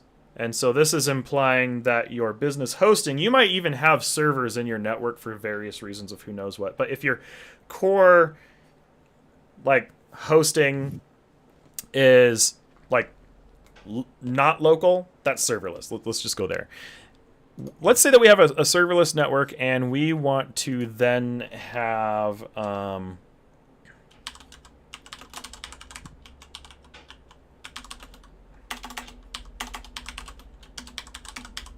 let's say that we want to do cloud development that's designed to scale into the cloud. So this is something that I do. So let's say that you do use AWS, or maybe you do use Azure, or maybe you do use Google Cloud. Maybe you use one of these things, right? Well, let's say that in your network, you have a serverless environment, and then instead, let's say that you have a desk that you do your development on to the cloud. Then maybe you have something called a thin client. Now, this is going to get a little over the heads of beginners. The other diagram's a little better for beginners, but for those who are kind of really curious, you can look up what a thin client is. Let's say that you have this edge device, and you basically just want to use this edge device to use your cloud at like a desktop computer where you can just plug it into your monitor. But your network, your servers, let's say that your servers are AWS, or let's say that you have Azure, something like that. Let's say that you have your hosting up here. And if you're using Azure, maybe you have Okay, I have to announce this to everyone who's not seeing the Facebook chat right now. It's just too funny. Chris Pitt says DDoS someone after they cut you off at the local Popeyes. so cool. Oh gosh. The chicken sandwich is just that good. So good. You gotta love it. So good. Let's say that you use Azure for your business environment for everything that you do. But let's say that you want to have a development center that's local in your serverless environment, and you don't want to buy super expensive things that are going to, really you just want to hook into your Azure cloud because your Azure is where all your power is, right? You can actually get a Raspberry Pi, one or multiple Raspberry Pis, and then say, hey, I want my Raspberry Pi to scale me into Azure, where it's just something that clusters into your bigger cloud. And if you're doing development that way, it just basically makes your cloud both local and remote at the same time. I know that sounds like a kind of a crazy concept, but anyways, that's more edge stuff. All the chat has all the entertaining stuff, especially spicy chickies. Why not? I was thinking spicy chicken. Spicy chickies. I was thinking spicy chicken. When I was in college, I used to eat those spicy chicken sandwiches all the time. Anyways, that's probably has nothing to do with the comment though. I started thinking about spicy chicken sandwiches. It's relevant. I think that if there's a reason to do a DDoS attack, it's for a Popeye spicy chicken sandwich. A DDoS for a spicy chicken sandwich. Yes, this is why people do DDoS. Oh no. They were like, I was so hungry that I DDoSed someone for a spicy chicken sandwich. Well, if someone's gonna deny me a Popeye spicy chicken sandwich, they deserve it. If you like your Kubernetes with your fried chicken, every Chick-fil-A runs a mini edge compute cloud at every. Oh, okay. Do they really? Does that That's mean awesome. I can get a free lemonade and spicy wrap? Can I make that work? Edge computing. We'll talk offline, Brian. We'll talk offline. Edge computing is super cool. Honestly, really with Kubernetes, if anyone has never played with Kubernetes and you're a developer, if you're a developer who hasn't played with Kubernetes, just go sandbox with it. Actually, let me show you my favorite flavor of Kubernetes. If you're just trying to get into things very quickly, rancher.com. If you go to rancher.com, Rancher is amazing. So I started digging around on that. It's very cool. Very cool. You were telling us about it at our dojo meeting, our roundtable dojo meeting the other night when we were you were teaching us about regular expressions and were you not? Was that, or am I mixing up my days? Yeah, we were talking about we were talking about regular expressions, all that good stuff. And Rancher, right? Yeah. No, that was just part of it. Now that's section. Cool. That's cool. I did not know that about Chick-fil-A actually. Because really modern technology and the way Kubernetes brings a new level to networking for anyone who is a networking engineer or who has been a networking engineer also. So I guess you don't even have to be a developer, because I've done network engineering and development. Kubernetes has really fun networking the way it works, and not only does it have really cool networking, but also just in terms of how it manages containerization. If you have I don't know, I'll just say, if anyone really wants to get into this, there's something called Rancher OS. If you go to their website and just look for Rancher OS, let's see, why Rancher? Let me just see if I can just see where it starts. You say get started, quick start. Rancher has its own operating system. If you just install Rancher OS, that's one of the easier ways to just get started with Rancher. So if someone's trying to learn, Docker or Kubernetes, and you really are trying to get into these things, Rancher is one of just a great place to just kind of get into it. There are other distributions of Kubernetes that are great as well. Kubernetes in general, you can actually mix flavors of Kubernetes too. This is when we start running into what's called hybrid cloud. Kubernetes it lets you build like Inception. You can build Kubernetes inside Kubernetes. Oh man, check this out. So this is for the more advanced people who are super nerdy, but I don't know if anyone's heard of K3D. But like K3D is optimized for you to be able to run Kubernetes inside of Kubernetes containers, or Docker containers for that matter. So you can have a Docker container and put Kubernetes in your Docker container. Then you cluster that Kubernetes Docker container into like Kubernetes hardware somewhere. Like Kubernetes is so interesting. It's one of the most fascinating things. So you're talking about flavors of Kubernetes, and Randall had to chime in with using the Jolly Rancher. So what are our flavor options for Kubernetes? Okay, so Kubernetes, we have lightweight Kubernetes. That's called K3S, and that's the one from Rancher. Okay. So if I just say, I'll just go back to Rancher real quick. Rancher is where you get lightweight Kubernetes. That's K3S. If you just want like Kubernetes is referred to as K.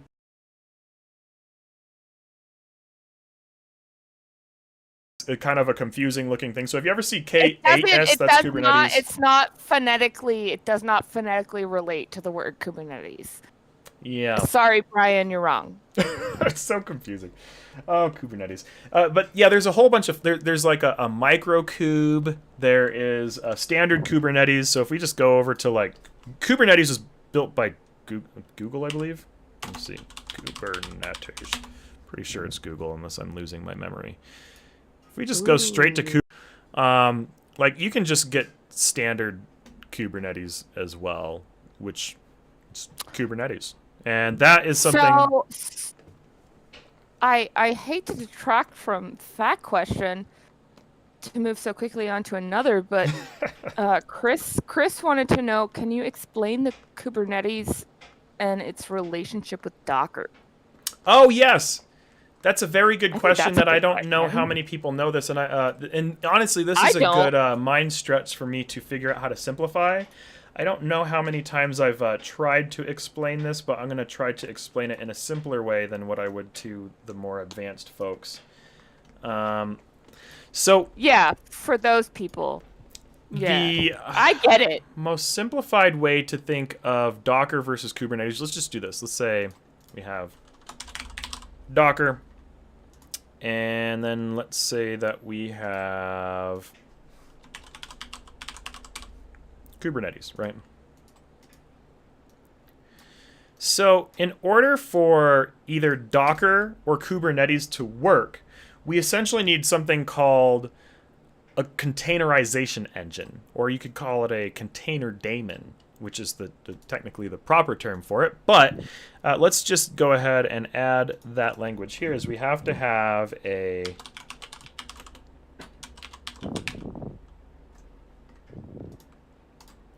something called a container daemon, no matter which one of these that we use, right? Whether we're using Kubernetes, whether we're using Docker. And then in order to have this container daemon that we're talking about, we of course have to have something to run all of this on. So, we're going to just go ahead and represent this right here as this line. This line is going to be hardware. So, like, we could imagine this line right here to be a PCB or something along those lines. Doesn't really matter what it is. But this is hardware. And then we need to install something called a container daemon. And then this container daemon is what then allows us to run either Docker or Kubernetes. But this is where it gets a little confusing. There are different types of container daemons. As a matter of fact, generally we have one called... We have a container daemon that you see a lot in enterprise environments called Container D. If you ever feel free to Google these things. So because you don't know what you don't know, here's a bunch of Google rabbit holes for you to go down. So Container D is one type of container daemon or engine. You could think of it something along those lines. And so, good question here. Container daemon equals a container ran in the background. A container daemon is what makes it possible for a container to run in the background. So you're almost there. You have to have the daemon in order for LXC is a container daemon, contains container daemon too. It's a containerization type. You see that quite a bit. Alternatively, Docker has its own Docker engine.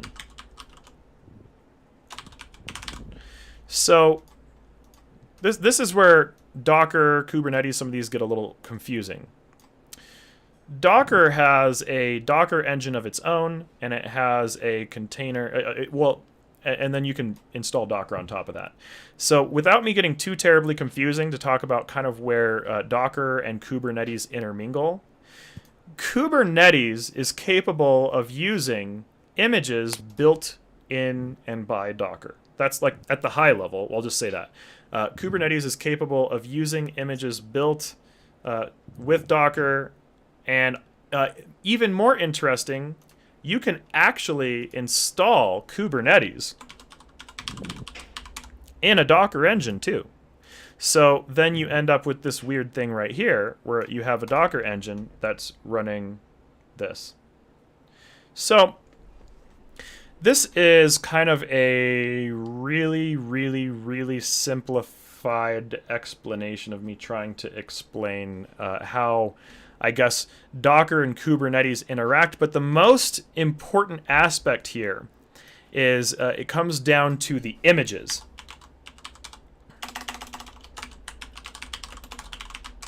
Which are basically operating systems that you put in containers, right? So if we hear of what a container is kind of like a virtual machine, but not quite, because it doesn't hook all the way down into the hardware and steal a computer's resources the same way as, say, like a virtual machine, for those who know what I'm talking about, who know what a hypervisor is.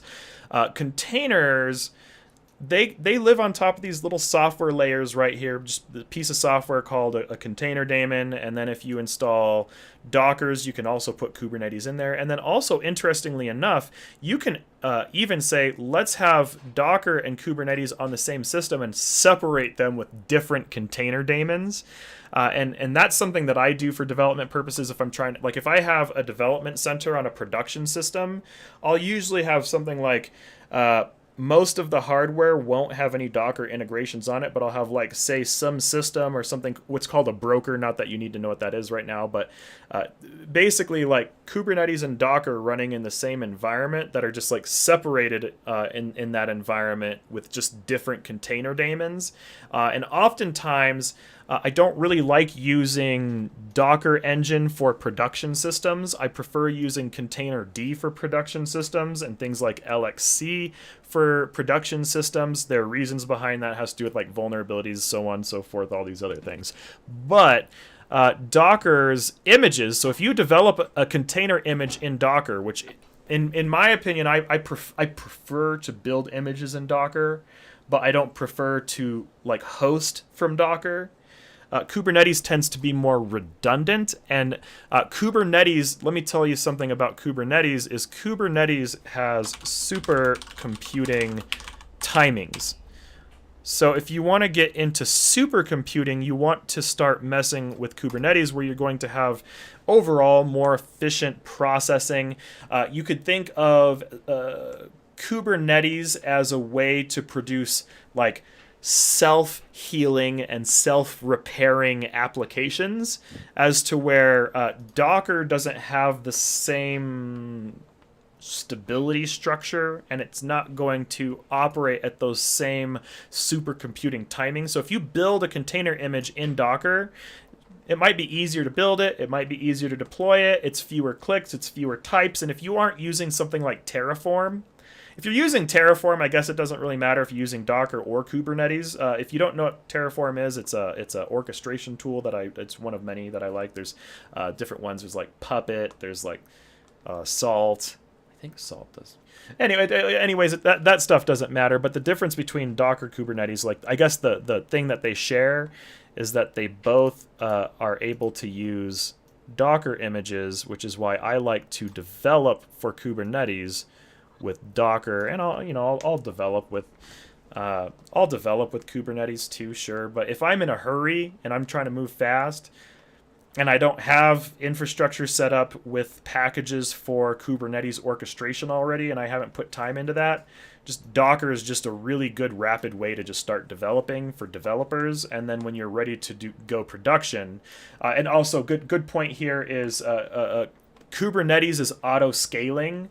One thing you'll run into when you're trying to host in Docker, for those who are actually developers, things like this, is probably a little bit above the beginners, so I'm going to not put too much time into this, but load balancing, in my opinion, is easier to manage with Kubernetes.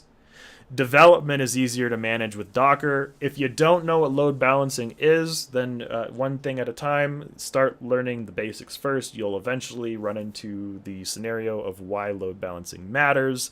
And there are different ways to manage know. It's still good to know that once you get to the point of load balancing, that Kubernetes is probably the better path. Yeah, and like when you have things automated and orchestrated, where you're like, okay, so I just want to like rapid deploy, and I already have like scripts built to just like automatically update things, like all that stuff. Kubernetes all day long, all day long, all day long. If you're just trying to just experiment, especially if I'm just trying to tinker, which so if anyone attended my cloud hacking workshop, or if you watched the recording, it's really easy to just like spin up a Docker engine on something like anything like a Raspberry Pi, your laptop. Even if your laptop can't run virtual machines, it can run a Docker engine, generally speaking. So really. Yeah, you might have to install Linux on it, depending on certain things. But worst case scenario, you throw Linux on a machine that might not be able to run virtual machines, and it will definitely be able to run a Docker daemon, and then you can use Docker. And so no matter, yep, it's awesome. So almost anything that's as powerful as a Raspberry Pi 3, actually a Raspberry Pi 0 even, can run Docker. And so if you're just trying to like learn the containerization, tinker things like spin something up and then take it down, spin something up and then take it down, and then learn the networking back and forth between the containers and the different containers, and then start playing the bongos and then start playing the guitar at the same time. Well, I don't know if you'd be doing all that, but why do we use VMs anymore then? Well, they have certain values, but I'm sorry if that's a stupid question, but it's not a stupid question. It sounds like I tortured myself using VMs when I could have been having an easier time with Docker. Well, the reason why I use a VM on this system right here is to actually separate my Docker environment. Well, actually, this is not my Docker environment. That's another random VM.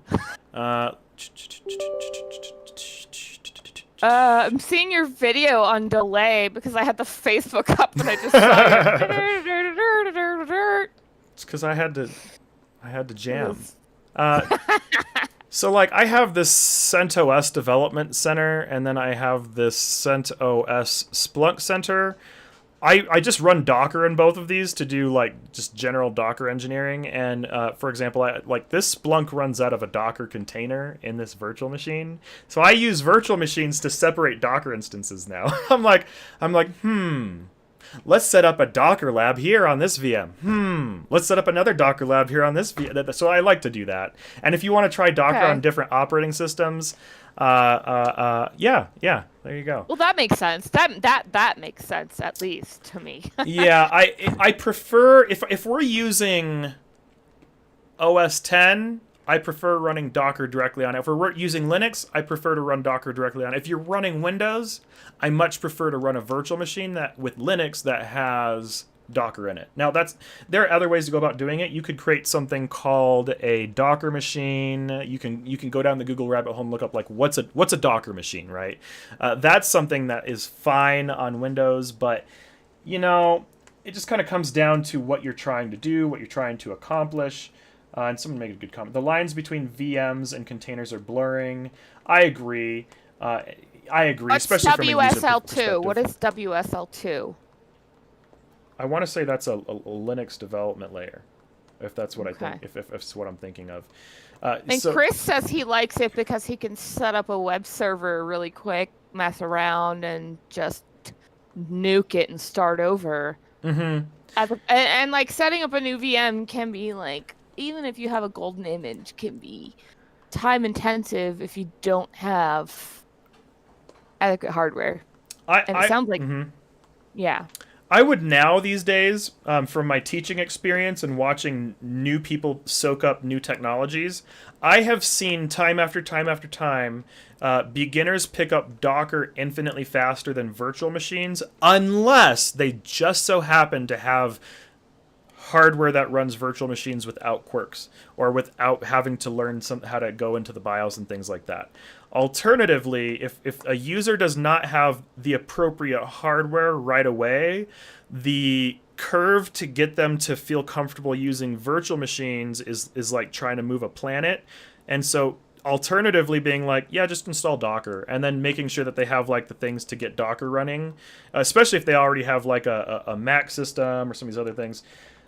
Docker is easy to just spin up without as many errors, I guess, is one. So can I say from my experience, my hardware, was not adequate for the amount of VMs I had to run.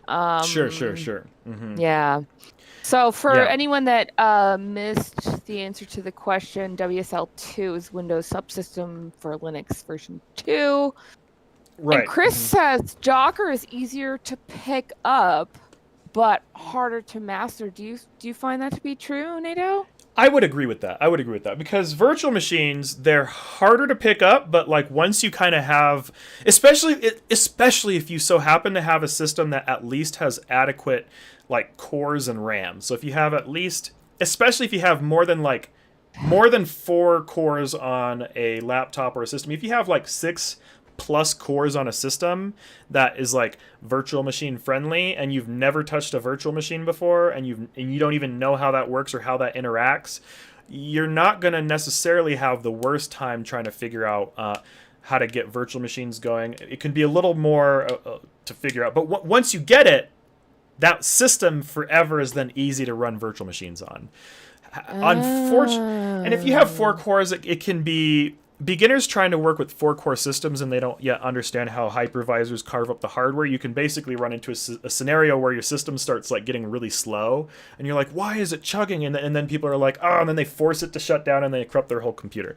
I've seen that happen so many times. Like, no, don't shut the computer down when it's locking up. When you do that, don't do it. And then they do it. God. And I'm like, so, that's I have done that. I've done that. No. I've done it. No. I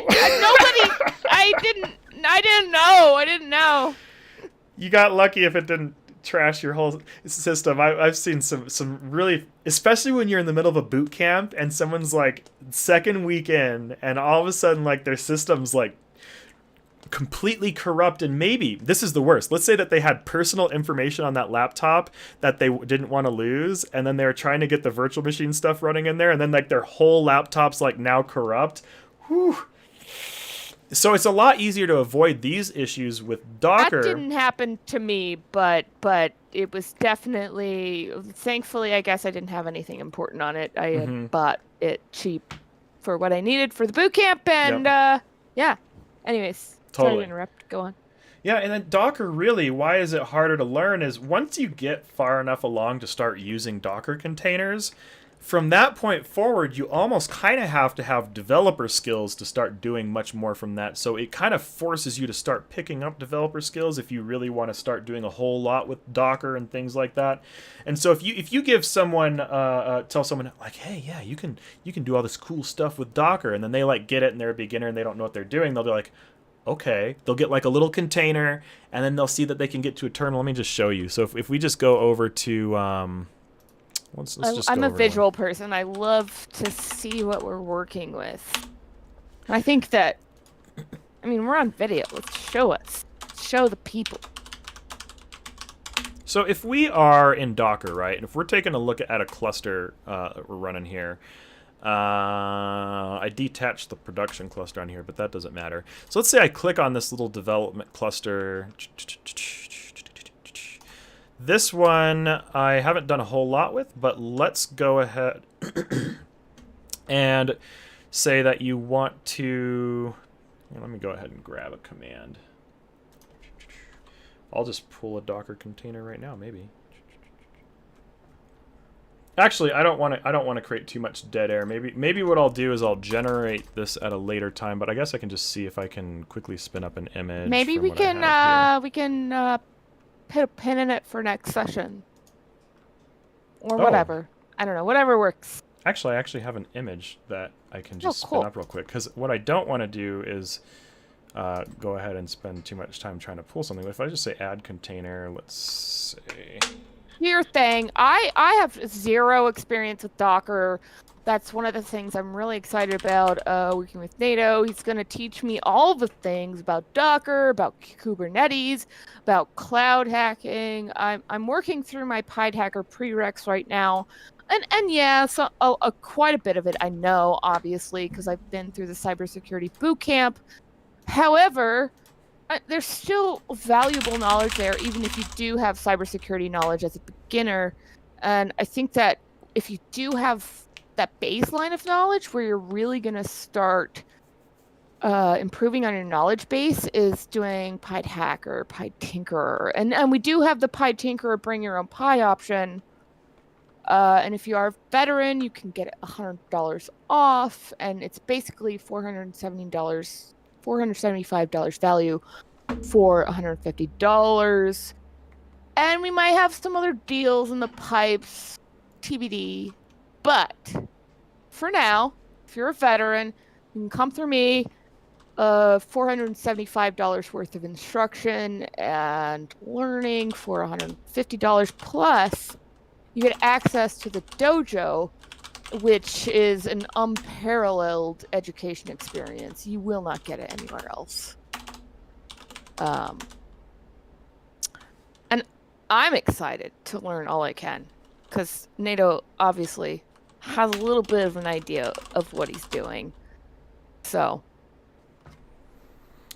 I didn't really set this up for proper networking. I don't even know if this thing's connected to the internet. I just know that it's connected to my internal network. And so with the Docker container, if someone's just a beginner and you don't really know what you're doing yet, and you're just trying to learn and you've never touched anything, and you're trying to go, say, container instead of virtual machine, right? If you go to virtual machine, like, this is a virtual machine, right? You're like, oh, sweet, okay. So in this virtual machine, like, you can come in here and you can run OBS Studio or something like that. And so I used to actually run a 24/7 radio station stream from this out of a virtual machine because it's just so convenient. I'll deal with that later. Remind me later. Anyways, but like, I can sit here, and this is where I ran my radio station stream from, which maybe I'll revive one day. And so just like 24/7, just like plays video and music and all this stuff, and great, awesome, whatever. You can do these things pretty easily with a virtual machine without necessarily knowing a whole lot more. Like, I can edit video in a virtual machine, and this has video acceleration set up. So this virtual machine actually is using one of my graphics cards for video acceleration. It's an NVIDIA card. I really like NVIDIA for graphics acceleration. I think it's awesome. And so because of that, like, the resources with virtual machines get direct access to hardware in ways that it's a lot more complicated to do that with a Docker container. So this idea of video acceleration is much easier to set up with a series of checkboxes with a hypervisor for virtual machines. But so, like, I don't even know. Let's see. I'll just click on one of these. Why not? Well, it doesn't really matter. This is a video editor. That's all you need to know. It's not my goal to edit video live on stream, but you can put a video editor in a virtual machine and set that virtual machine to send that, like, stream your video editor to any computer. So if I want to edit video from that virtual machine, I can do it from a laptop anywhere in the world because of that virtual machine. That's simple. But that's very cool. It's convenient, especially when you run a media business. I think it's cool. Yeah. Yeah, so it's like, you can create little development centers pretty rapidly. If you know what you're doing with the virtual machine, it's much easier to get to that junction. Now, alternatively, let's say that I want to have a nice desktop with a Docker container. As soon as I get to a Docker container, here we are. I got ls. We can take a look at, like, the file trees and stuff like that, and we can, it's there we go, Linux. We can go into directories. who knows, and see what's in these directories. But if you're a beginner, that's about all you might not even know how to navigate the directories as a beginner. You might be like, wait a minute, what is this? You're like, file trees, wait, and you see, and all of a sudden, don't know if you're a beginner. You're a beginner. Yeah. And so you might not know that you can install like KDE Plasma on a virtual machine to make it work like so like let's say you want a container to work like this, right? So this is one of the videos that we edited, so you can see there's my video editor, right? We can come in here, I can do editing kung fu on my videos in this virtual machine without having to figure out how to get all of this to make it possible. What if I wanted to do that in a container? We have a whole lot more work to do, right? So we might go over here and say KDE Plasma, right? And be like, okay, so I want to put a desktop in a container. Okay, well, you got to build it. You got to build your own desktop, right? And you got to build it in the container, and you have to know how to get the video from that container mapped to an HDMI if you want it to go to an HDMI. Raspberry Pis have 2 HDMIs, so you could like have a container mapped to one HDMI and have the host OS mapped to another HDMI. That starts to get really complicated. So like for beginners, it's like all of a sudden you just want a desktop, right? All you want is to have a nice pretty desktop, kind of like how you have on virtual machines. It's much easier to build something like this, and then, you know, there you go. Now, here's the other joy of containers is let's say that you do build a desktop inside of a container. You can actually save that in the cloud. So we, like, for example, we even have our own container that we use for pen testing. So if I just go to, actually, let me just, so if I go over to I just want to go pull up my image. Brian says everyone is a noob. Anyone who says otherwise is lying to themselves. There's too much knowledge for one to know all. And I think that kind of ties into what we were saying earlier. If you think you know everything, you don't know what the hell you're talking about. Oh my gosh, it's so true. And our industry is so quickly evolving, and it's impossible. Impossible for anyone to know everything, no matter how smart you are. It's just not. You can't do it. No. It's so true, and so it's like with containers, once you build something, you can save it. So like, let's say that you did build a container with a desktop. I haven't done that, but let's say that I did. I can save that desktop here, and then now I have a container that I can pull up as a desktop whenever I want. But the legwork, once again, is tremendous compared to just like spinning up a virtual machine where you can just start installing things and go, right? Yeah. And interesting comment. He was like, I remember I had an interview and literally got belittled because I didn't know what cognitive cybersecurity was. And he asked 5 people with experience, and they didn't even know what that was. As a matter of fact, I don't even know what someone's talking about if they're saying cognitive cybersecurity. And so it's like, yeah. I feel like in our community, part of the reason I love it is because we're so focused on sharing knowledge and lifting each other up and teaching each other things. However, one of the bad things is like of the people, of the a-holes that we do have, they're real a-holes. They're real condescending. Like, it's either you're an awesome person and you want to share your knowledge and lift other people up, or you're just like a condescending. That's the industry. People in cybersecurity space are you have these there's clubs for sure. You have the clubs that are like free knowledge for everyone. Everyone can learn all the things. And then you have these clubs who are like, no one can know what I know. I know things that no one's ever going to know. And then of course we have all of the ones who are like, oh my gosh, did you know? And then the other person's like, whoa, I didn't know that. Did you know? And then everyone's like, whoa, I didn't know that either. And that's kind of like the side that I was like, yeah. And so Brian says it sound it's social engineering, and I agree entirely. It can be social engineering, but in my opinion, it's social engineering to the point if you're a good person, you get good results. Like, don't be a jerk, and you're going to have more people on your side. You're going to have more people that want to support you, and you're going to have a better community. Yeah. You know, and it's What are we wrong about, Brian? What are we wrong about?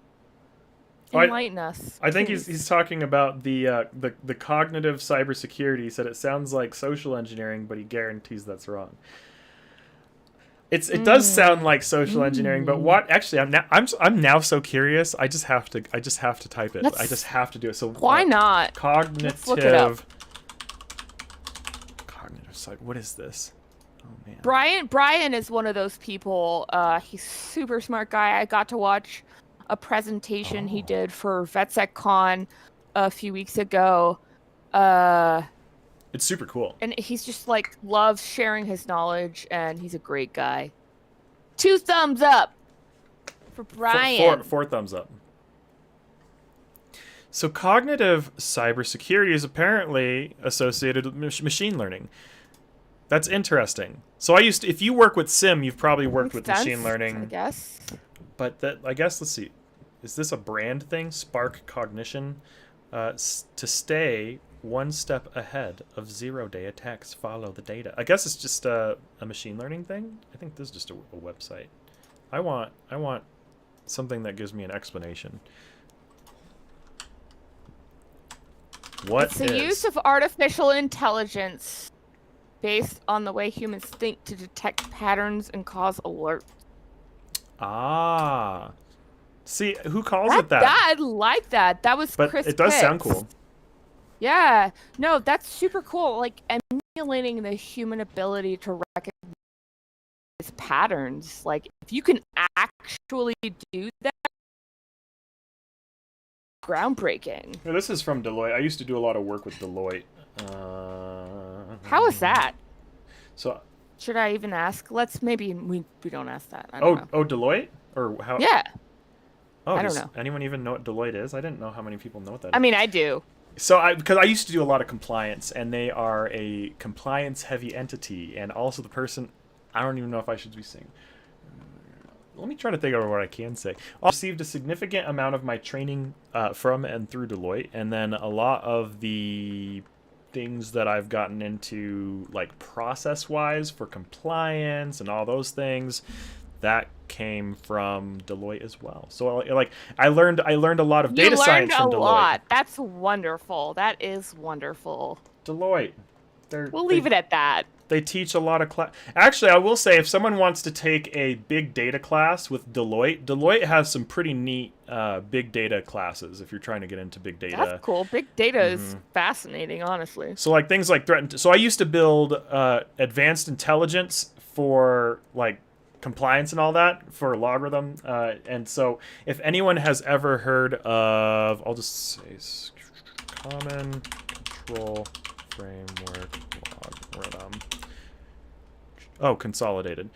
So this is something that I was the lead developer on for how we build this entire model, all these things. Now, of course, it's owned by Logarithm. It was a team of 2. I was the technical person, and then we had the one who was the compliance person who had unlimited compliance knowledge so that I don't have to know all the... It's so boring. But he loved it, and so it was very helpful. When you work on big teams, you don't always have someone who's technical. And so, like, my colleague didn't know anything about, like, data management, data structure, like, didn't necessarily... But he was a wizard with a spreadsheet, and he could tell you, like, how almost any control works with, like, any compliance, like, on the planet. So we put our heads together to build CCF. And so I built the data design structure and all those things, and he made sure that, like, we had all the compliance stuff. And so this was, like, one of the first-to-market solutions for GDPR. So that's I guess all related to a lot of that education. So this is when I had to learn a lot of that stuff during those development days. So that it was very interesting times building like artificial intelligence, advanced intelligence, machine learning for this stuff is an interesting experience. So can I just like tie that into something we were talking about earlier? Is like with our imposter syndrome, we're like, oh, I don't know skill X. Right? But I know skill A through F or whatever. So maybe you know skill A through C, but and also X, right? Yeah. So yeah. you cover my gap, Mm-hmm. but I also cover yours. And so, Yeah. like, if you don't know something, it doesn't mean you're worthless or you're stupid or you cannot Completely. contribute to a team. Like, one of the most beautiful things about being a human is collaborating with other humans and being bigger and better than the sum of your parts. Yes. Like, you and I working together, we have a different skill set, but we're able to complement our skill set. Laura, your wife, complements our skill set with things that neither you and I can do. Yes. Jordan Anderson complements our skill set with things that none of us can do. It's all Yes. a cohesive collaboration that makes things interesting, I think, in my opinion. It's true. And like, if I were to talk about some just like important things associated with like exactly what you're talking about, how do I put this? When you're trying to build skills, if you own what you have aptitudes in and own the things that you seem to do well in, put your skill development there. But what I'm going to then say is probably the most important thing from there is to own what you're bad at, because if you own what you're bad at, you can find people to fill your gaps. And if you want to be good at everything, you'll never be able to fill your gaps. But if you want to be good at what you're good at and shine better at what you're good at, and then go and find others who are as good in the areas that you're good at, but in the areas that you are really bad at. But then this is self-awareness here, and this is why self-awareness matters, because if you're trying to work on a team, why would you want to be better at everything? Because you can be especially good in one or two areas, and then you can find someone else who's especially good at one or two areas, and then you both might be trash in each other's, like not even remotely good at the things that the other person's good at, but that's a good thing that we have on a team. Yeah. And it's like, this is why we build teams. We build teams to fill our gaps. And I think that a lot of people are like, oh, I'm not good at literally everything on this job listing, so I shouldn't apply. I'm not worthy, blah, blah, blah, blah, blah. No, that's bullshit, because you could be like super awesome at even just a half of the skills on a job listing and be an incredible value to that team. So don't, and especially considering job listings are so unrealistic, just know your value, prove it not only to them but to yourself so that you believe in yourself. And when I say prove it, I mean like mathematically, logically, bring the receipts. And it will take you so far, because when you believe it and you prove it to yourself, you're able to make others believe it and prove it to them. Yes, 100%. And here's something that gave me personally a tremendous amount of context around trying to find a team that I can like fit into and make better, and so on and so forth. So if I'm saying, what is engineering? Let's ask this question here. I'm going to ask this question for everyone, whether anyone has asked me this question or not, for a very good reason, because it's related to what we're talking about. What is engineering? So I'm just going to start going right into it. And also, I have to say this comment because it's awesome. So someone says, data, raw data, metadata, big data. I remember the days when I just knew it when it was just data. Now we have like all these different flavors of data, right? Oh God! So like that was just such a huge thing in Intel, especially in my particular niche of Intel. Triggered. I don't know what else to say to that. Just Yeah, totally. So I want to hear what your take is on engineering though, because I feel like a lot of people have different takes on it. So let's hear it.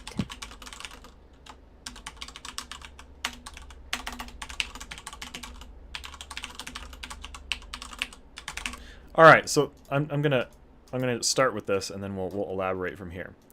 Engineering. For sure. Engineering is basically multiple individuals with differing skills to make one bigger thing, right? And if we were to break this down a little bit, this means that we have someone who is a manager who is probably an awful, potentially, they might be. Let's just create personas. We're going to say that this manager in particular is an awful developer, right? We're just going to say that. They are so bad at developer skills, but guess what? They can work in a high-end space because they have management skills, right? So this is engineering right here. So now we have this person who's working on an engineering team. And then we have to have, more senior. And, engineering teams can be structured different ways. This is just an example of if there's one person, it's not engineering. That changes to something else. We're going to talk about that in a bit. But we have senior developers. Maybe they're all bad with people. Maybe they're not. Maybe they're not. Maybe they are. But in this case, I'm just going to say that senior developers, if they're a developer, they don't have to be good with people. Maybe they are good with people, but they don't necessarily need that for the success of the team. But what they do have to be able to do is they have to be able to get along with the manager at least. So as long as they can get along with the manager. Being good with people is like icing, cherry on top.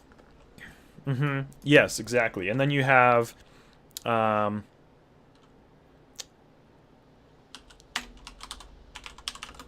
mean, do you even really need, if you're good enough of a dev? I mean, like, ideally, you want to be able to have a good relationship with the manager. But I have seen developers just throughout my career, because I've been exposed to developers in multiple career fields. Like, they are not good with even dealing with their own managers, but they get the job done, and so they stick around. It's not ideal. You're going to do better if you get along with your team, but not a necessary skill, I guess. Oh, yeah. So then we're going to also ploy the difference here. Is what is a programmer? So this gets a little complicated, where generally, now this is a very blanketed term. It gets a lot more complicated than this. If anyone's trying to get into the technicalities, I'm talking to beginners here. So any of those who are high-end business and are like, I can tell you more details than that. I'm trying to keep it simple. So if we say, what is a programmer?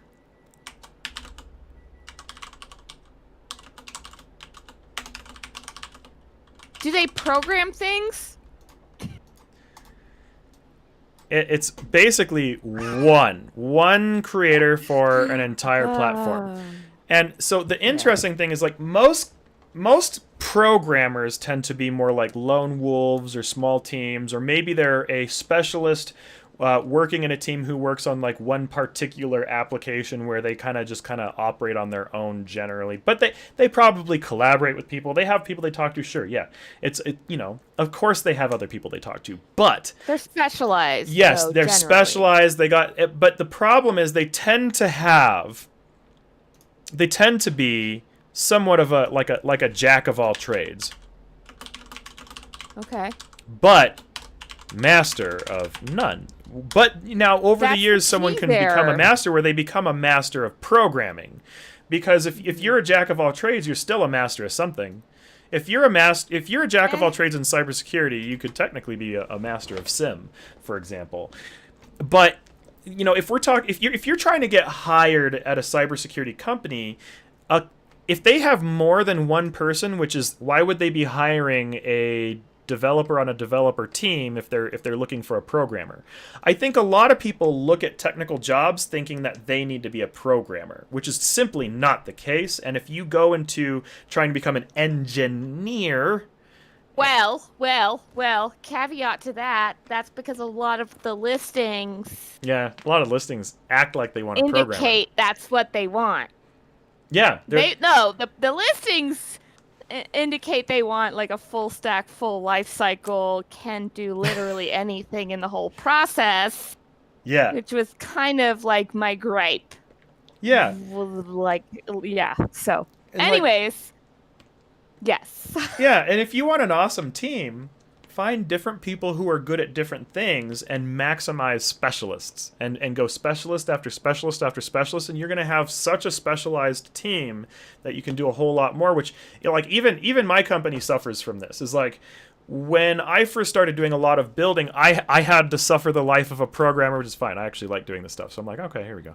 And then as things scaled out, then it's like, okay, so then we started getting assistants. So now we have a CTO and people who are building different parts now. I'm not the only one developing. And then all of a sudden, now we have 3 different people developing different parts of our entire platform, which now we have an engineering operation. So I started notiaPoint as a programmer, if anyone's trying to like put the bigger picture together, and being a programmer got me out the gate. But I will tell everyone right now is that as a programmer, I would hold the company back if I didn't want to scale out into establishing specialists and then pulling tasks off of myself so that I could inevitably specialize as well.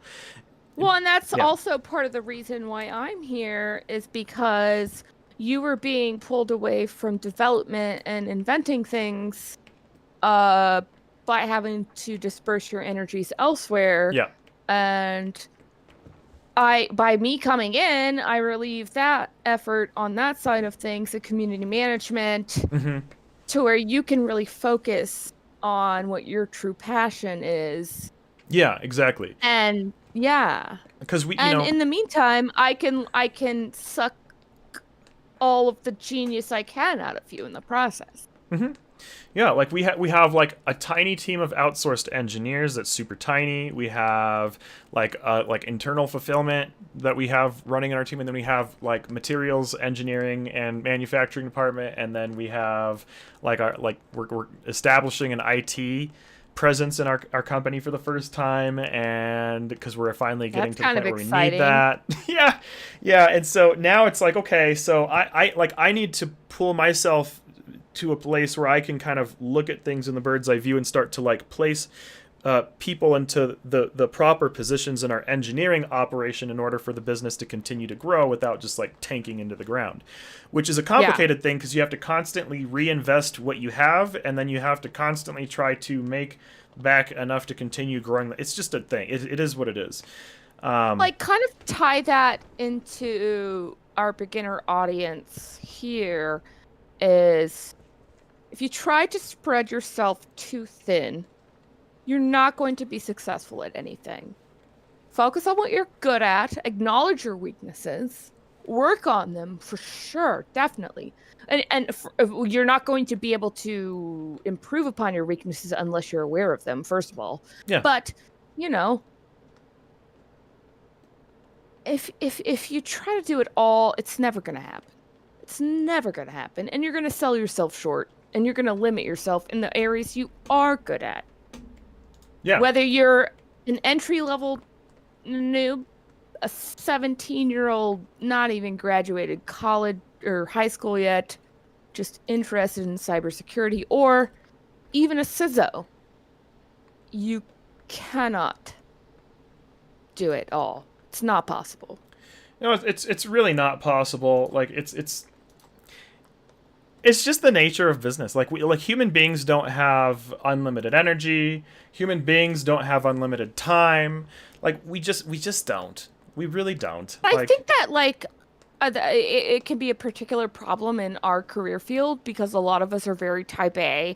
We're super intelligent and we just want to I want to learn all the things. I want to do all the things, and just take a step back and realize that it's okay if you don't know all the things and master all the things. Yeah. Because there's someone else that can do it, and you can team up and be bigger than the sum of your parts. Yeah, and cybersecurity does have a very strong tendency to attract brainiacs, and brainiacs tend to be very heavily prone to things like imposter syndrome and thinking that they don't know enough, and then the Dunning-Kruger effect hits this, like the personalities that like this industry so hard. So the minute that you see someone who's like, oh, cybersecurity looks interesting, then they start getting deeper into it and they're like, oh, this looks impossible. And then the further they get into it, it looks more impossible, and it looks more impossible, and it's kind of like they want it. They're like, I it's impossible, but I need it. Yeah. I need to master it. Yeah. I need it. So I have seen people and I have a kind of diverse background of just jobs and education and everything. And those with Dunning-Kruger effect very rarely last long in fields that require true comprehension and intelligence. So for that, I am thankful. However, what it results in is a career field full of super smart people that think they're idiots, basically. Oh yes, yes. This is the industry of smart people who think they're idiots. That's cybersecurity. Yeah, basically. Yeah. I'm guilty of it in the past. I've had to teach myself to not think of myself that way. I'm like, exactly, and that's what I've been saying. Like, I have to like literally prove it to myself. Like, bring the receipts. Like, Sarah, you have done this and this and this and this. Like, it is illogical to think you're an idiot. And I'm a smart person. But when you're a smart person, you acknowledge the wealth of knowledge that is out there, and you recognize all the things you don't know, and you equate that with not being adequate, which is just totally false. Yeah. There's no way anyone could know everything about anything. And like, even when I first started notiaPoint, I remember, like, I got depressed after all because I was like, I don't even, like, because the more I started learning about business, it's the same thing. Dunning-Kruger effect hits you, like, Imposter Syndrome hits you. I'm like, oh, I could never do this. That, like, I actually started going through that, and for a while I got really depressed when I first launched the business, and I was like, this is impossible. There's no way I could ever do this. Like, I'm not someone who can run businesses successfully and grow them and scale them. And then now it's like, I couldn't see myself doing anything else. Like, if I have to do like temporary things for like temporary funding purposes or whatever, or if I have to, work with certain projects or whatever, or if I ever decided that I needed to, like, wanted to pivot out and do a different type of business and temporarily, who knows?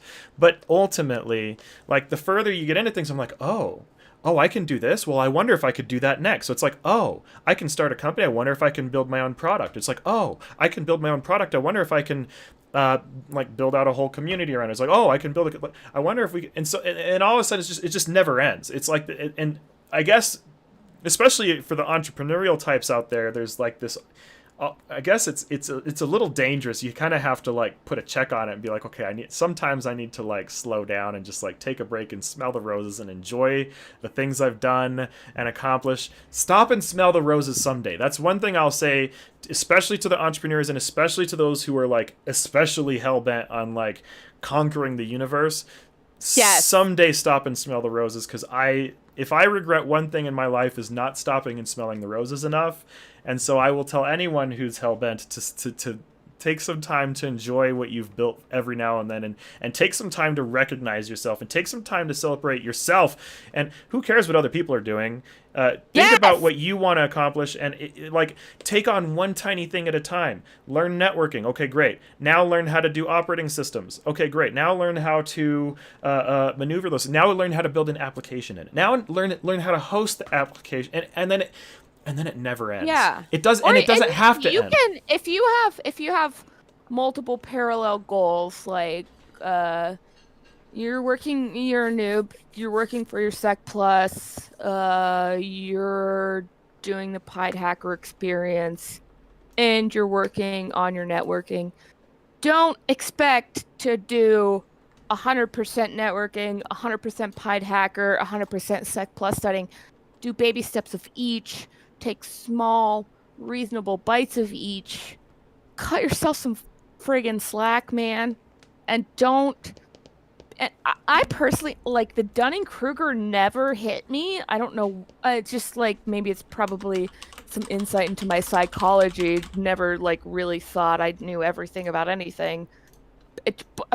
Or maybe I just, like, recognized the breadth of knowledge available in the world. Regardless...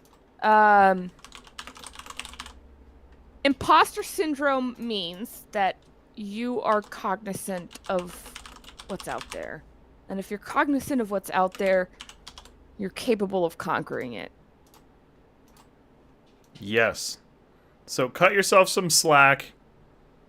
Cut yourself some slack, dude. Take your You can't be time good at everything.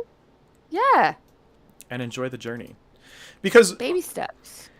like, times are hard in general, like right now. And then aside For from that, everyone. like, this industry is kind of a bear, if I'm going to be honest. And especially when you're new, you're like, whoa. Because part of what makes it a bear is, even if it's not necessarily that hard to start in like one tiny area of cybersecurity, what makes it hard is knowing what area you want to start in, because you have this like massive ocean to pick out of where you're like, Oh my where do I God. begin? Oh my, can I just say, like, so I did my boot camp, and of course they taught us about the variety of some of the variety of things you could do in cybersecurity.